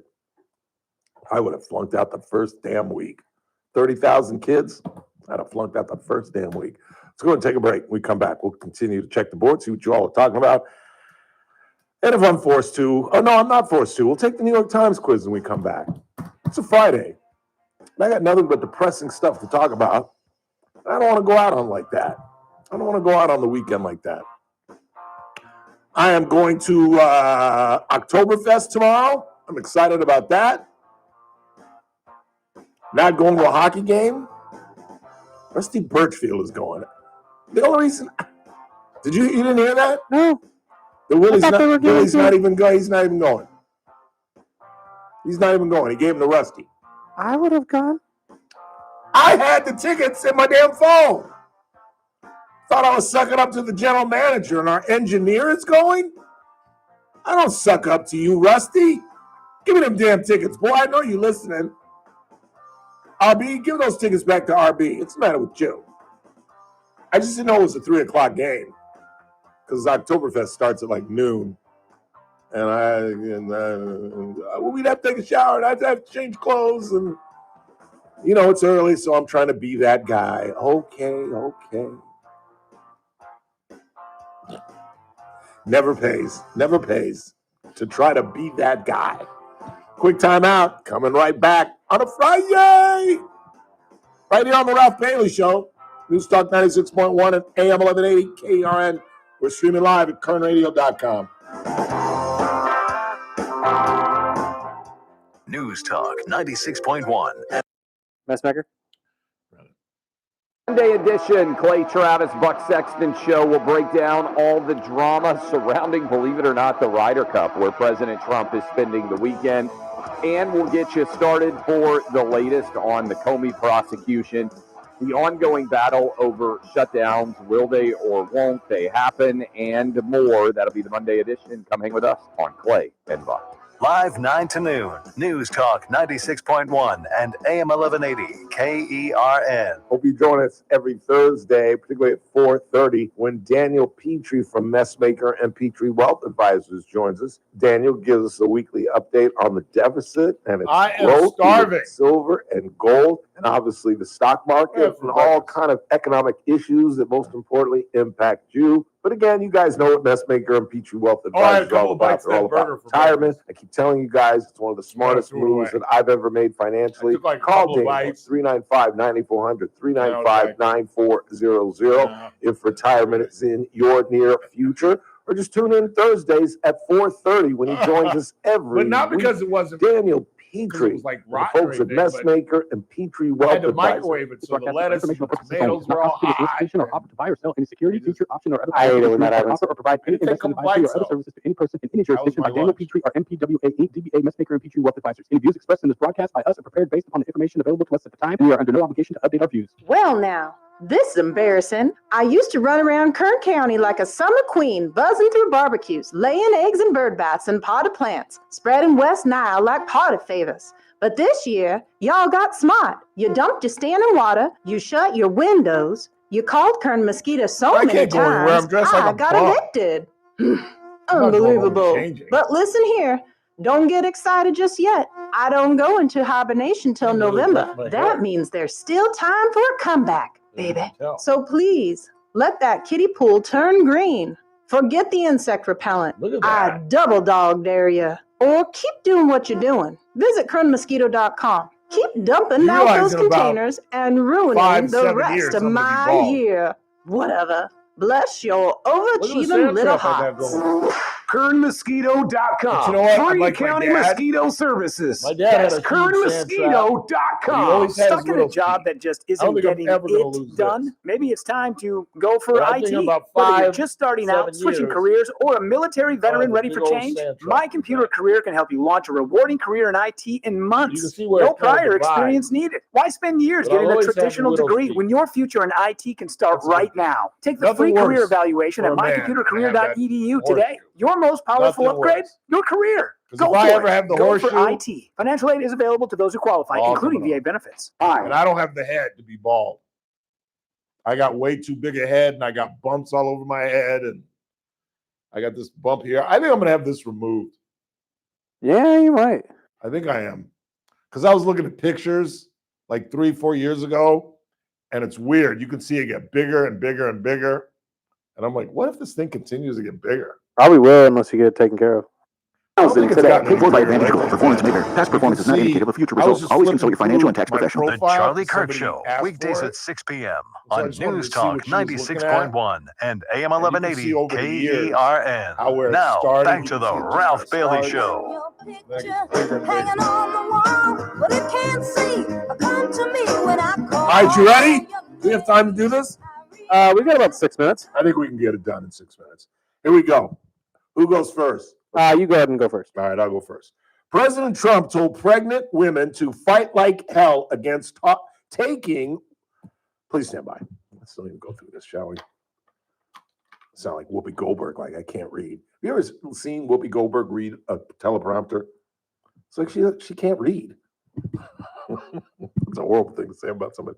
All right, President Trump told pregnant women to, quote, fight like hell against taking which common painkiller, linking it to autism in a way that many doctors said overstepped medical research. Is it Advil, Aleve, Motrin, Tylenol, or aspirin? It is Tylenol. Do you concur? Concur, yes. And of course it's Tylenol. Number 2, you go first. During a remarkable address before the UN General Assembly this week, Trump described which 2 of the following as a, quote, double-tailed monster destroying Europe. So you got to come up with 2 different answers. Okay. Is it socialism, green energy, NATO, Italian cuisine, or immigration? You got to pick 2. Immigration, socialism. Okay, I think you're right on immigration. Don't think he'd say NATO. I think he did say NATO. You think he said NATO? That's what I'm going to go with. Let's see. We're both wrong. We both got immigration right. It's green energy. And I knew that because he poo-pooed climate change. Said That's it was right. a hoax. We both should have got that. Cameras captured which world leader visiting New York for the UN meeting being stranded on a Manhattan street corner because of Trump's motorcade. Was it Emmanuel Macron of France, Luis Inácio Lula da Silva of Brazil, Narendra Modi of India, Volodymyr Zelensky of Ukraine, or Xi Jinping of China? Oh, this ought to be rich. You have to go first. No, this is yours. Oh, I got to go first? Yeah, this is number 3. Well, it certainly wasn't Xi. No. And it certainly wasn't Modi. Macron, maybe? I'm going to say the brother from Brazil. Are you going with Macron? I will go with Macron if you go with Brazil. I'm going with Brazil. God damn it. Is it Macron? Of course it was. Europe won. Yes. Trump's week that the U.S. would charge $100,000 for H-1B visa applications for skilled foreign workers. Which country accounts for most H-1B visa holders? Is it China, India, Indonesia, the Philippines, or South Korea? I have no idea. I don't either, but I'm going to play the odds here. I'm going to go with India just because of the high population. I'm going to say China. Damn, you're kicking my ass. Let's go. 5. I don't even know if I have enough to come back. At the memorial service for Charlie Kirk on Sunday, who said the following about the man charged with shooting Kirk? Quote, I forgive him because, well. This is easy. We can. Erica Kirk. Yeah. Although, again, still shocked she came up and said that so quickly. Especially with her speech and how passionate she was at first, how angry she seemed. She's a beautiful girl. She really is. Well, that's the Christian way. It really is. I don't get it. Forgive and forget. I don't know if I could do that. I don't think I could either. Somebody whacked my dad or my mom. I'm not sure I'm that much of a Christian. Jimmy Kimmel returned to ABC's airwaves this week, addressing the controversy that temporarily sidelined his his late night show and set off a national debate over free speech. About how many viewers tuned in, according to preliminary figures from Nielsen. Is this me or you? This would be me, and it was 6.3 or something of that nature. Well, the answers are a quarter as many viewers as average, half as many viewers as average, as many viewers as average, twice as many viewers as average, 4 times as many viewers as average. Isn't it technically 6? That's what I thought. I'm like, what are y'all talking about? It is 6. But so we'll go with the highest number then. We'll say 4. Yeah. And it is 4, but it was 6. Because the average is about 1, and they got 6. Maybe it's like 1 1/4. Let me read their answer. Tuesday's episode of Jimmy Kimmel Live drew more than 6 million viewers, nearly 4 times his usual audience, even though it was not shown on almost a quarter of ABC's affiliates. Kimmel said he's not intended to make light of it.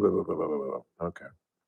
A gunman perched on a rooftop opened fire on an ICE detention center on Wednesday, killing 1 detainee and injuring 2 others. Where did the shooting happen? Atlanta, Chicago, Dallas, New Orleans, Santa Fe. That would be Dallas. What did the White House threaten to do if Democratic lawmakers did not join Republicans' plan to avert a government shutdown? Investigate Democratic leaders for corruption, destroy the Epstein files, that's funny, carry out a round of mass layoffs, cut more funding to food stamps, abolish the Senate filibuster. It is you. Carry out a round of mass layoffs. Yep. That is absolutely correct. A storm in the Pacific has killed dozens of people across the Philippines, Taiwan, and China. What's its name? Typhoon Bizing? Typhoon Hanamana? I can't even pronounce that. Typhoon Padul? Typhoon Ragaza? Or Typhoon What Up? I have no clue. Let's go with C. Padul? I'll say Bizing. Ragaza. We're both wrong. Major League Baseball announcing would implement what change next year? Automatic balls and strikes. Yeah. Robot umpires to determine challenged calls. And finally, an annual event celebrating feeding season at Kootenai National Park and Preserve in Alaska kicked off this week. What is it called? Chunky Salmon Week? Big Bad Eagle Week? Farm Bear Week? Fat Bear Week? Talk 96.1 and AM 1180 KERN. I saw that on the page. With us all I knew. I'm Keith Peters in Washington. A group of... Do I knock out your problem now? You want to wait? Yeah, we do that.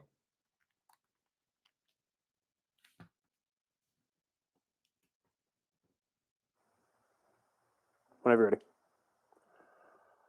3, 2, look, I am not going to even begin to speculate why Rod Barnes is leaving CSUB after 3, 2. Look, I'm not even going to speculate why Rod Barnes is leaving CSUB 6 weeks before the season, but it is very coincidental that the athletic director, and now he is leaving following the whole Kevin Mays nonsense, but I don't have an ending for that. But what? But I think he deserves the benefit of the doubt. 3, 2, look, I'm not going to begin to speculate why Rod Barnes is leaving 6 weeks before the basketball season begins, despite the fact that he went into homes and recruited people and brought them to Bakersfield. And yes, it's coincidental that he and the athletic director both are leaving in the wake of this Kevin Mays nonsense. But after 14 years and how he represented CSUB, I think the man is due the benefit of the doubt. 3, 2, it's that man again. Look what's coming up on the Monday. God damn it, what is wrong with me? I shouldn't drink before the broadcast. I really shouldn't. I had like 7 or 8 cocktails. 3, 2, it's that man again. Look what's coming up on the Monday TRBS. Well, it's a Monday, so Dr. Jeet Singh will join us. Of course, Kathy Abernathy will be here, and we'll have a Ryder Cup winner for you as well. And the playoffs preview as MLB gets underway. in the second season. This is horrible. Let me do it again. 3, 2. It's that man again. Look what's coming up on the Monday TRBS. Well, Dr. Jeet Singh will join us along with Kathy Abernathy. We'll preview the beginning of MLB playoffs, and we'll have a Ryder Cup winner for you. All that, me at 3. It's TRBS. News Talk 96.1 and AM 1180 KERN. I'll see you Monday. Jesus. Medicare and the option. They listened to our questions every time we walked in the door, and they followed up very promptly with the answers we needed. With Paul's help, we made the best decisions for us.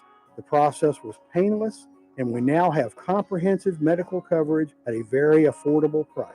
So if you are considering retirement and a change to Medicare coverage, Paul Sheldon Insurance Benefits and Planning is hands down It the might best rain place this you can weekend. go. When Medicare matters, It might our rain team this has the weekend. answers. Team Paul. Yeah, I was reading that. I kind of hope it rains on Sunday. Why, so you don't have to go out? Yeah. Just tell us why you're not feeling it. No, I got to play.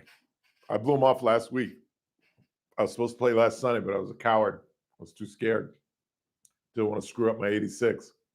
He scared me earlier in the broadcast because he was telling me he couldn't hear anything. And I was like, what are you talking about, Swain? I got everything lit up over there. And then he texts back like 20 minutes like, oh, just kidding. It works fine. I was like, God, don't do that to me. He watches?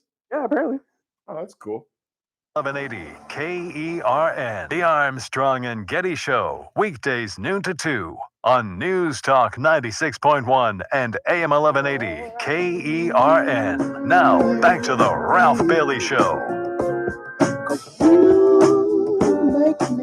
I had grits and eggs for breakfast yesterday from Big Bear Mountain or Big Mammoth Mountain or Bear Mountain Sports or whatever the hell that place is called right up here. Bear Grylls? Whatever. No, what is it called? No, the Black Bear Diner? Yeah. You know why I said that, don't you? Big Bear? Black Bear? What? That I had grits and eggs for breakfast. Oh, yeah, because the Al Green. Green story. Al Green. Every time I hear Al Green, my back just goes, oh, God. For the white members of our audience, Al Green was once attacked by a woman as he was taking a bath. She took a pot of boiling grits and poured it on his back. Ugh. That is just, oh, man. God, and you can't even if he sunk down in the water, no. That's a lot of butter you got to put on that back, Jack. There's nothing worse. Other than drowning and getting knifed, there's nothing worse than being burned. Good, Google it, Mowgli. All right, here's the final quiz question. Yeah. An annual event celebrating feeding season at Katmai, that's Katmai, Katmai National Park and Preserve in Alaska kicked off this week. What is it called? Chunky Salmon Week, Big Bald Eagle Week, Fat Bear Week, Hungry Hippo Week, Hungry Hippo, or Thick Elk Week?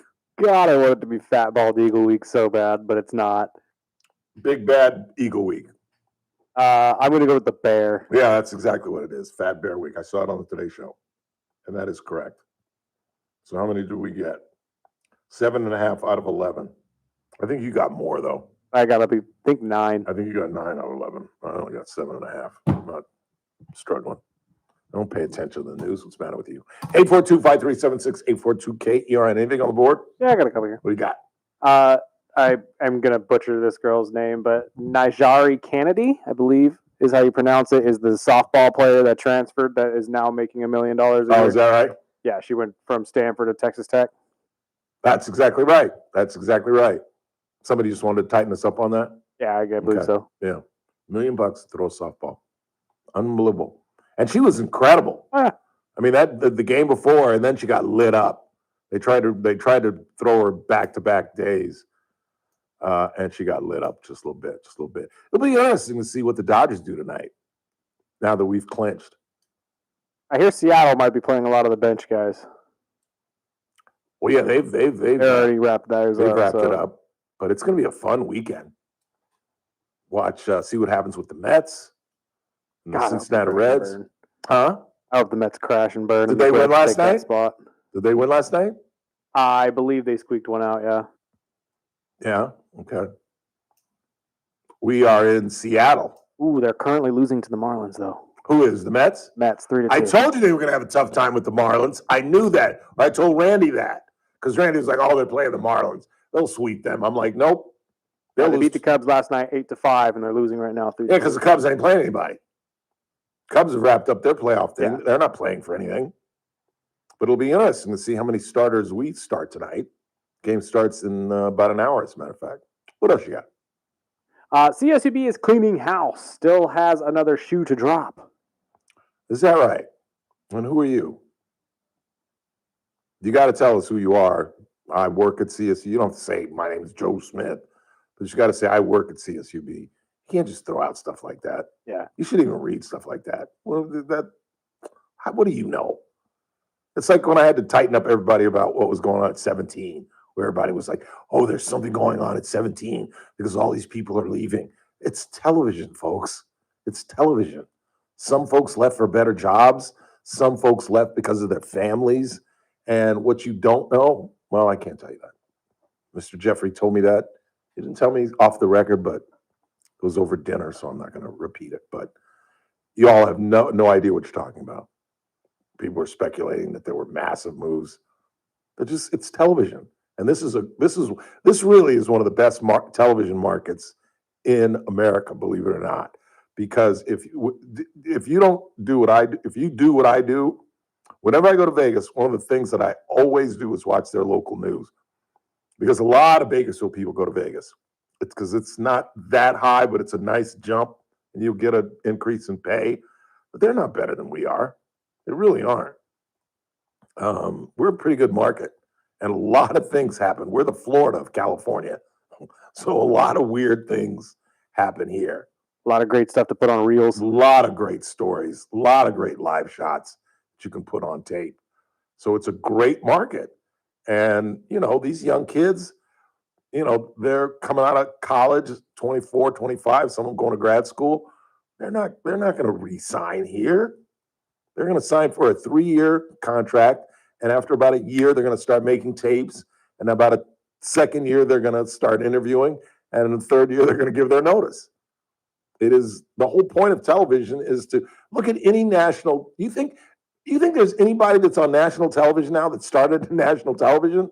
They all started in Lodi or Poughkeepsie or Jacksonville. Jacksonville is even a big market. Just tiny little markets, and they move up. That's the nature of the business until you're finally saying, good morning, I'm Ralph Bailey, and this is the Today Show. That's the whole point. So don't read into things and start making up your own ridiculous theories. 842-5376. What else you got? Even before the portal and NIL, CSUB has had trouble attracting top talent. Now with both of these in play, the chances for a successful team are even smaller. The rich get richer and the poor get poorer. It's tough to get a bunch of black kids to come to Bakersfield. Let's be blunt. Tough to get a bunch of black kids to come to CSUB. And that's why our baseball and football programs are so strong, because you don't have to go recruit a bunch of black kids. But let's be blunt.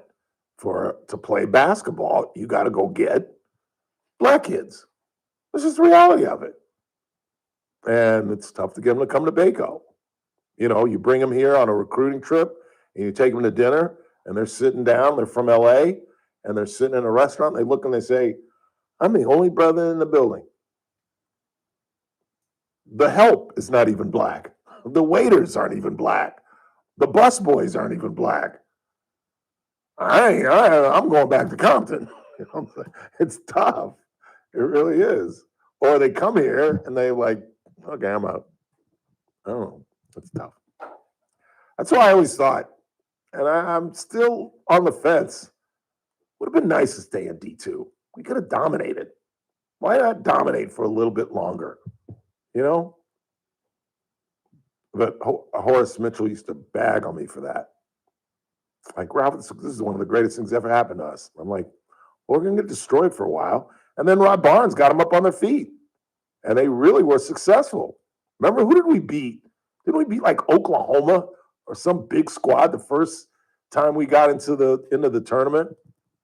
Or was it Oklahoma that finally knocked us out? I think it was Oklahoma that knocked us out. But there was that second That or first third year year we got in, we had beaten and we beat somebody nice. Yeah. And then I think Oklahoma finally knocked us out. But we beat somebody that we had no business beating. A much, much bigger school. I can't remember. And don't look it up. Don't look it up. What else you got? That's all we got right now. All right. 842-5376, 842-KERN. So Stan Ellis is leaving Sacramento. Is anybody really surprised by that? I'm not. I'm shocked that he even wanted the gig. As a Republican, why you'd want to go to Sacramento and take on these nitwits, particularly, Stan's in the fourth quarter of his life. He's got more money than he knows what to do with. He's got beautiful grandkids. This is a great time of life for him. And you get up there and you got to bump heads with the liberals and the Democrats, and you feel like you can't really get anything done because you can't get anything done. They stop you at every turn. The numbers are massive. I totally get what he's getting. And I don't understand. And we're going to sit down with David Couch next week. I don't understand why he wants to go up there. I really don't. I don't get politics. I don't understand the joy of politics. I really don't. Because it's just gotten to be like, you can't get anything done, particularly as a Republican in California. Must be miserable. Absolutely. And Sacramento, it's a height. It's a height. There are parts of town. I like the downtown area. They've got some nice parks, a lot of trees, and I like the river and the bridge, and they got some nice restaurants. But I'm not a huge fan of Sacramento. Not at all. Let's go ahead and take our final break of the week. What's for dinner tonight? Because I'm busy tonight. You're busy. That's right. It's love after lockup night. Oh, it's a good one. Tonight's a good one. Tonight's a good one. So, guy gets out of jail. He's got a baby mama. And he's got the girl that supported him while he's in prison. Baby mama wants him back. They've been going on all season long. Are you seeing her? No, I'm not seeing her, but I got to go see my kids. And baby mama hates the new girl that supported my man while he was in prison. Well, two episodes ago, her tires get slashed and somebody writes on her car. And there's video of somebody walking away in a hoodie, but you can't see whose face it is. Baby mama's filing charges against the girl who supported him. And I really don't think she did it. And here's my guess. And we'll find out tonight. I'll let you know on Monday. I think baby mama did it. I think baby mama slashed her own tires because she wants her man back and she's trying to frame this girl. I'll find out tonight at 7 o'clock after I watch PTI. That's a whole Hi, I'm Mike level. Wilbon. Tony, did you know it's National Radio Day? You ever been on the radio, Tony? I love how that starts. I love PTI. Absolute best sports show on television by far. Two old newspaper men, Tony Kornheiser and Michael Wilbon. They have a rundown on screen for you so you know what they're about to talk about. And unlike most sports shows now that at this part of the season only talk about football, they talk about everything. Ryder Cup will be on their rundown today. Football, baseball playoffs. It's best show on television. Best sports show on television. Pardon the interruption. PTI. Final break of the night. Final break of the week. Keep it locked on News Talk 96.1 and AM 1180 KERN. We stream live at kernradio.com. News Talk 96.1 and AM 1180 KERN. It's the JR Show. So Chip Bag Clip Andre Gonzalez was asking, why are we upset that Dolores Huerta gets the money when we weren't upset that any other business gets the money? Well, Dolores Huerta is the only business in town that has gone out and actively campaigned for Prop 50 or any other political thing. That's why we're upset about it. You can't give money from a city to a political organization disguised as a nonprofit. The JR Show, weekdays at 2 p.m. Don't you wish your life came with a warning app? Stop. That dog does not want to be petted. Just a little heads up before something bad happens. Move your coffee cup away from your computer. Oh, no. So you can have more control. Stop. You're texting your boss by mistake. Uh-oh. Well, life doesn't always give you time to change the outcome, but prediabetes does. With early diagnosis and a few healthy changes like managing your weight, getting active, stopping smoking, and eating healthier, you can stop prediabetes before it leads to type 2 diabetes. It's easy to learn your risk. Take the 1-minute test today at doihaveprediabetes.org. Warning. The cap is loose on that ketchup. Ugh. Don't wait. You have the power to change the outcome. Visit doihaveprediabetes.org today. That's doihaveprediabetes.org. Brought to you by the Ad Council and its pre-diabetes awareness partners. Talking about guns with others might not always feel comfortable, but it could save a life. Mets down 6-2. Really? Yep. How about the Padres? I'll check right now. Padres have not started yet. 6:40. And what else? What about the Reds?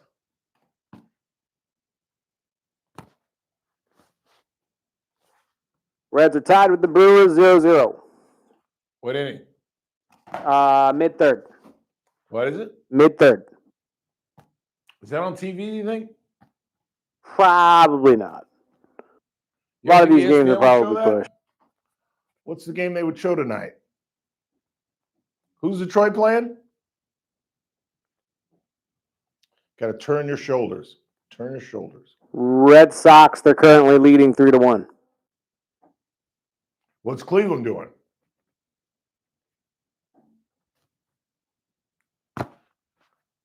Guardians are losing to the Rangers 4-2. I knew they couldn't hold on. They are tied right now, I by the didn't way. want to see Detroit crap the bed after all that. Would have been the biggest collapse in 150 years. No, the Mets is going to be the biggest collapse. I don't know. They weren't up 16 games. True. Quote could save you more than 50% on term life insurance. For your free quote, call Select Quote at 1-800-743-8080. That's 1-800-743-8080. Or go to selectquote.com. 1-800-743-8080. That's 1-800-743-8080. Select Quote. We shop. You save. Full details on example policies at selectquote.com/commercials. The Clay Travis and Buck Sexton Show, live 9 to noon. Now, back to the Ralph Bailey Show on News Talk 96.1 and AM 1180 KERN.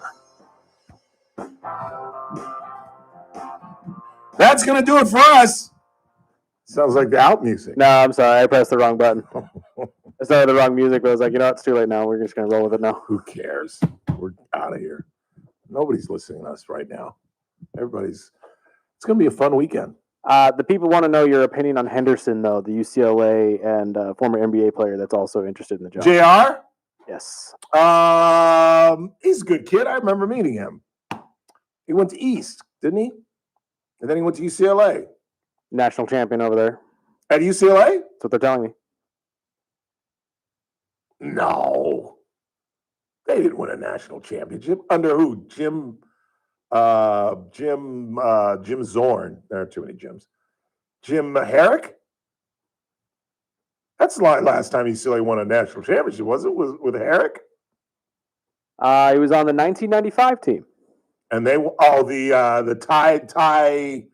the kid that made the layup against BYU to advance them? Probably. Is that the team? I was 2 years old at the time. Oh, true. I was 33. Good God Almighty.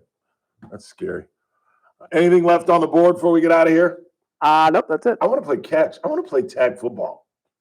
I haven't played football in a long time. For a reason. I'm an old man.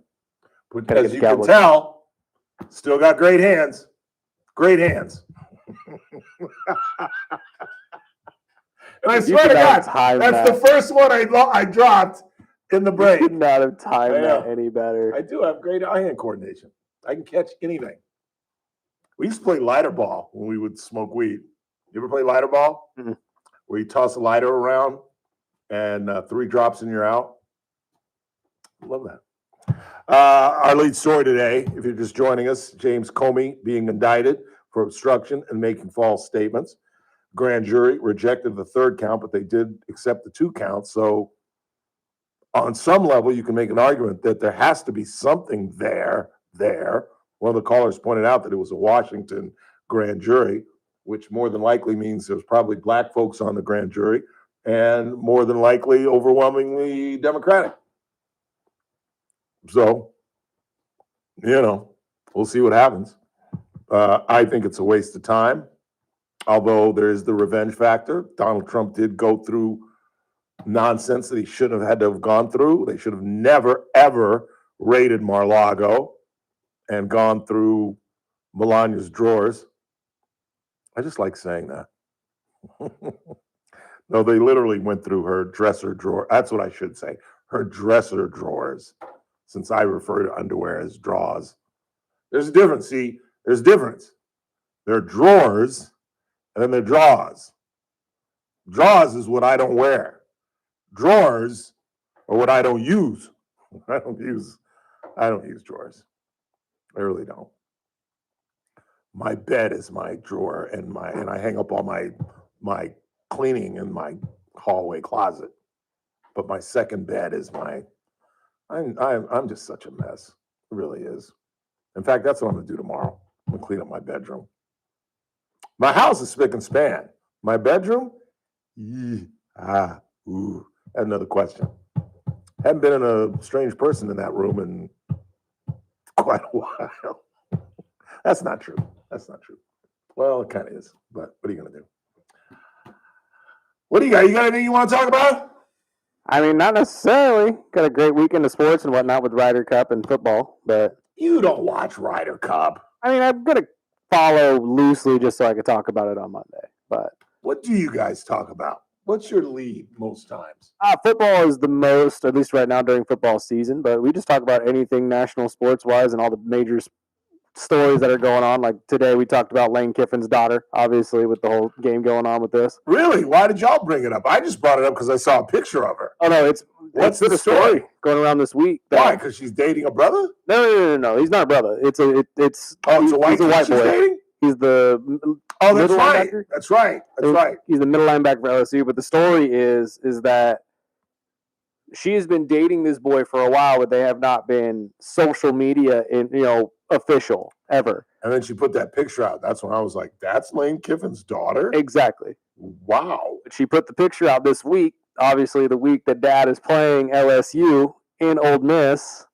So Lane Kiffin, while seeing the picture on social media for the first time and finding out that his daughter is dating the star defensive player of the team he's about to play. No, that's not what he found out. I doubt that's what he found out, but he goes to social media and says, take the over, obviously telling everybody, like this, we're going to run up the score on LSU now. That's the story. You can't have a collegiate boyfriend and your parents not know about it. 100%. That's why I said to her, I was like, I guarantee you he knew about it, and he just told her, it's like, why don't you wait until the week we play them so my players can get a little bit of fire out of this. Did she go to LSU? I don't think so. Well, how the hell did they meet? Louisiana, Mississippi aren't exactly far, but that is where I'm not sure.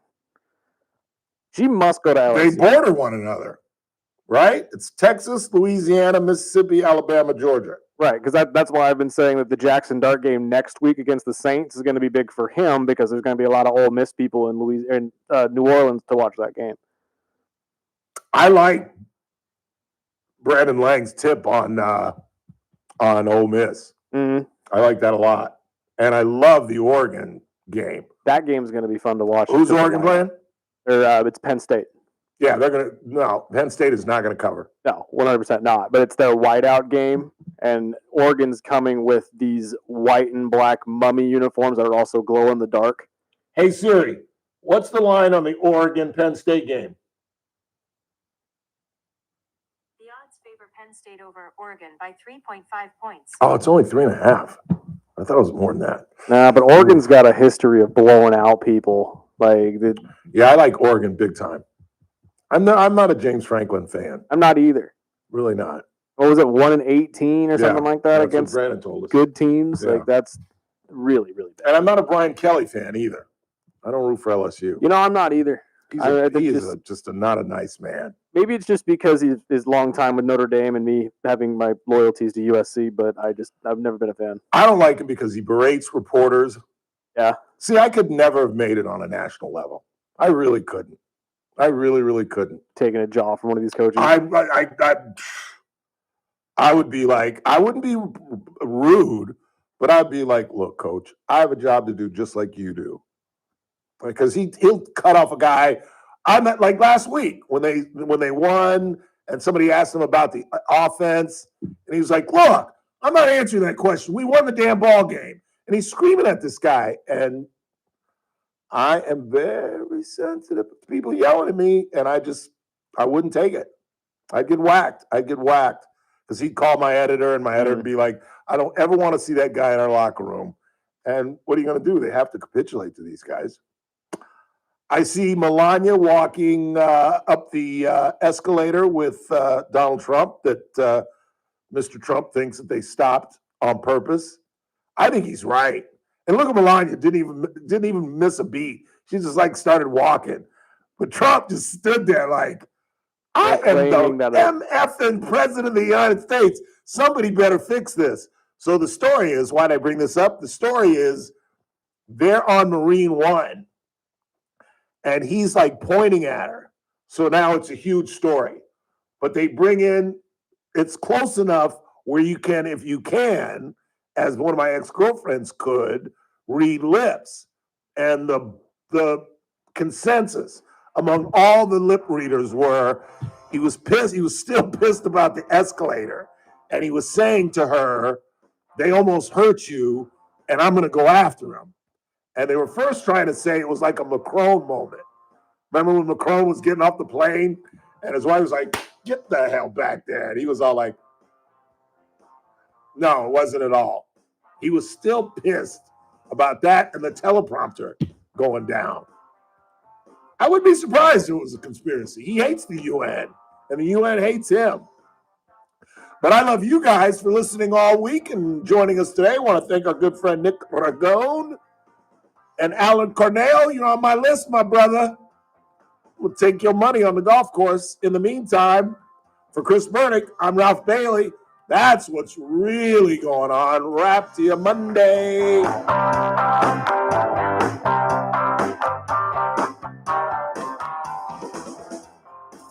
This is AM 1180 KERN. And I did my deal. I'm out of here. This is 96.1 FM. Bakersfield. Online at KERNradio.com. News this hour from Town Hall. I'm Keith Peters in Washington. This morning, during his address to the UN General Assembly, Israeli Prime Minister Benjamin Netanyahu affirmed his nation's commitment to wipe out Hamas. I love this. The final remnants of Hamas are holed up in Gaza City. They vow to repeat the atrocities of October 7th again and again and again, no matter how diminished their forces. I would have had him on. That is why Israel must finish the job. Meanwhile, President Trump says there's progress toward ending the war in Gaza. It's looking like we have a deal on Gaza, and we'll let you know. Hey guys, I think it's a deal that will get the hostages back. It's going to be a deal that will end the war. It's going to be a deal with. It's going to be peace. I think we have a deal. President Trump says he'll divert some tariff revenues to U.S. farmers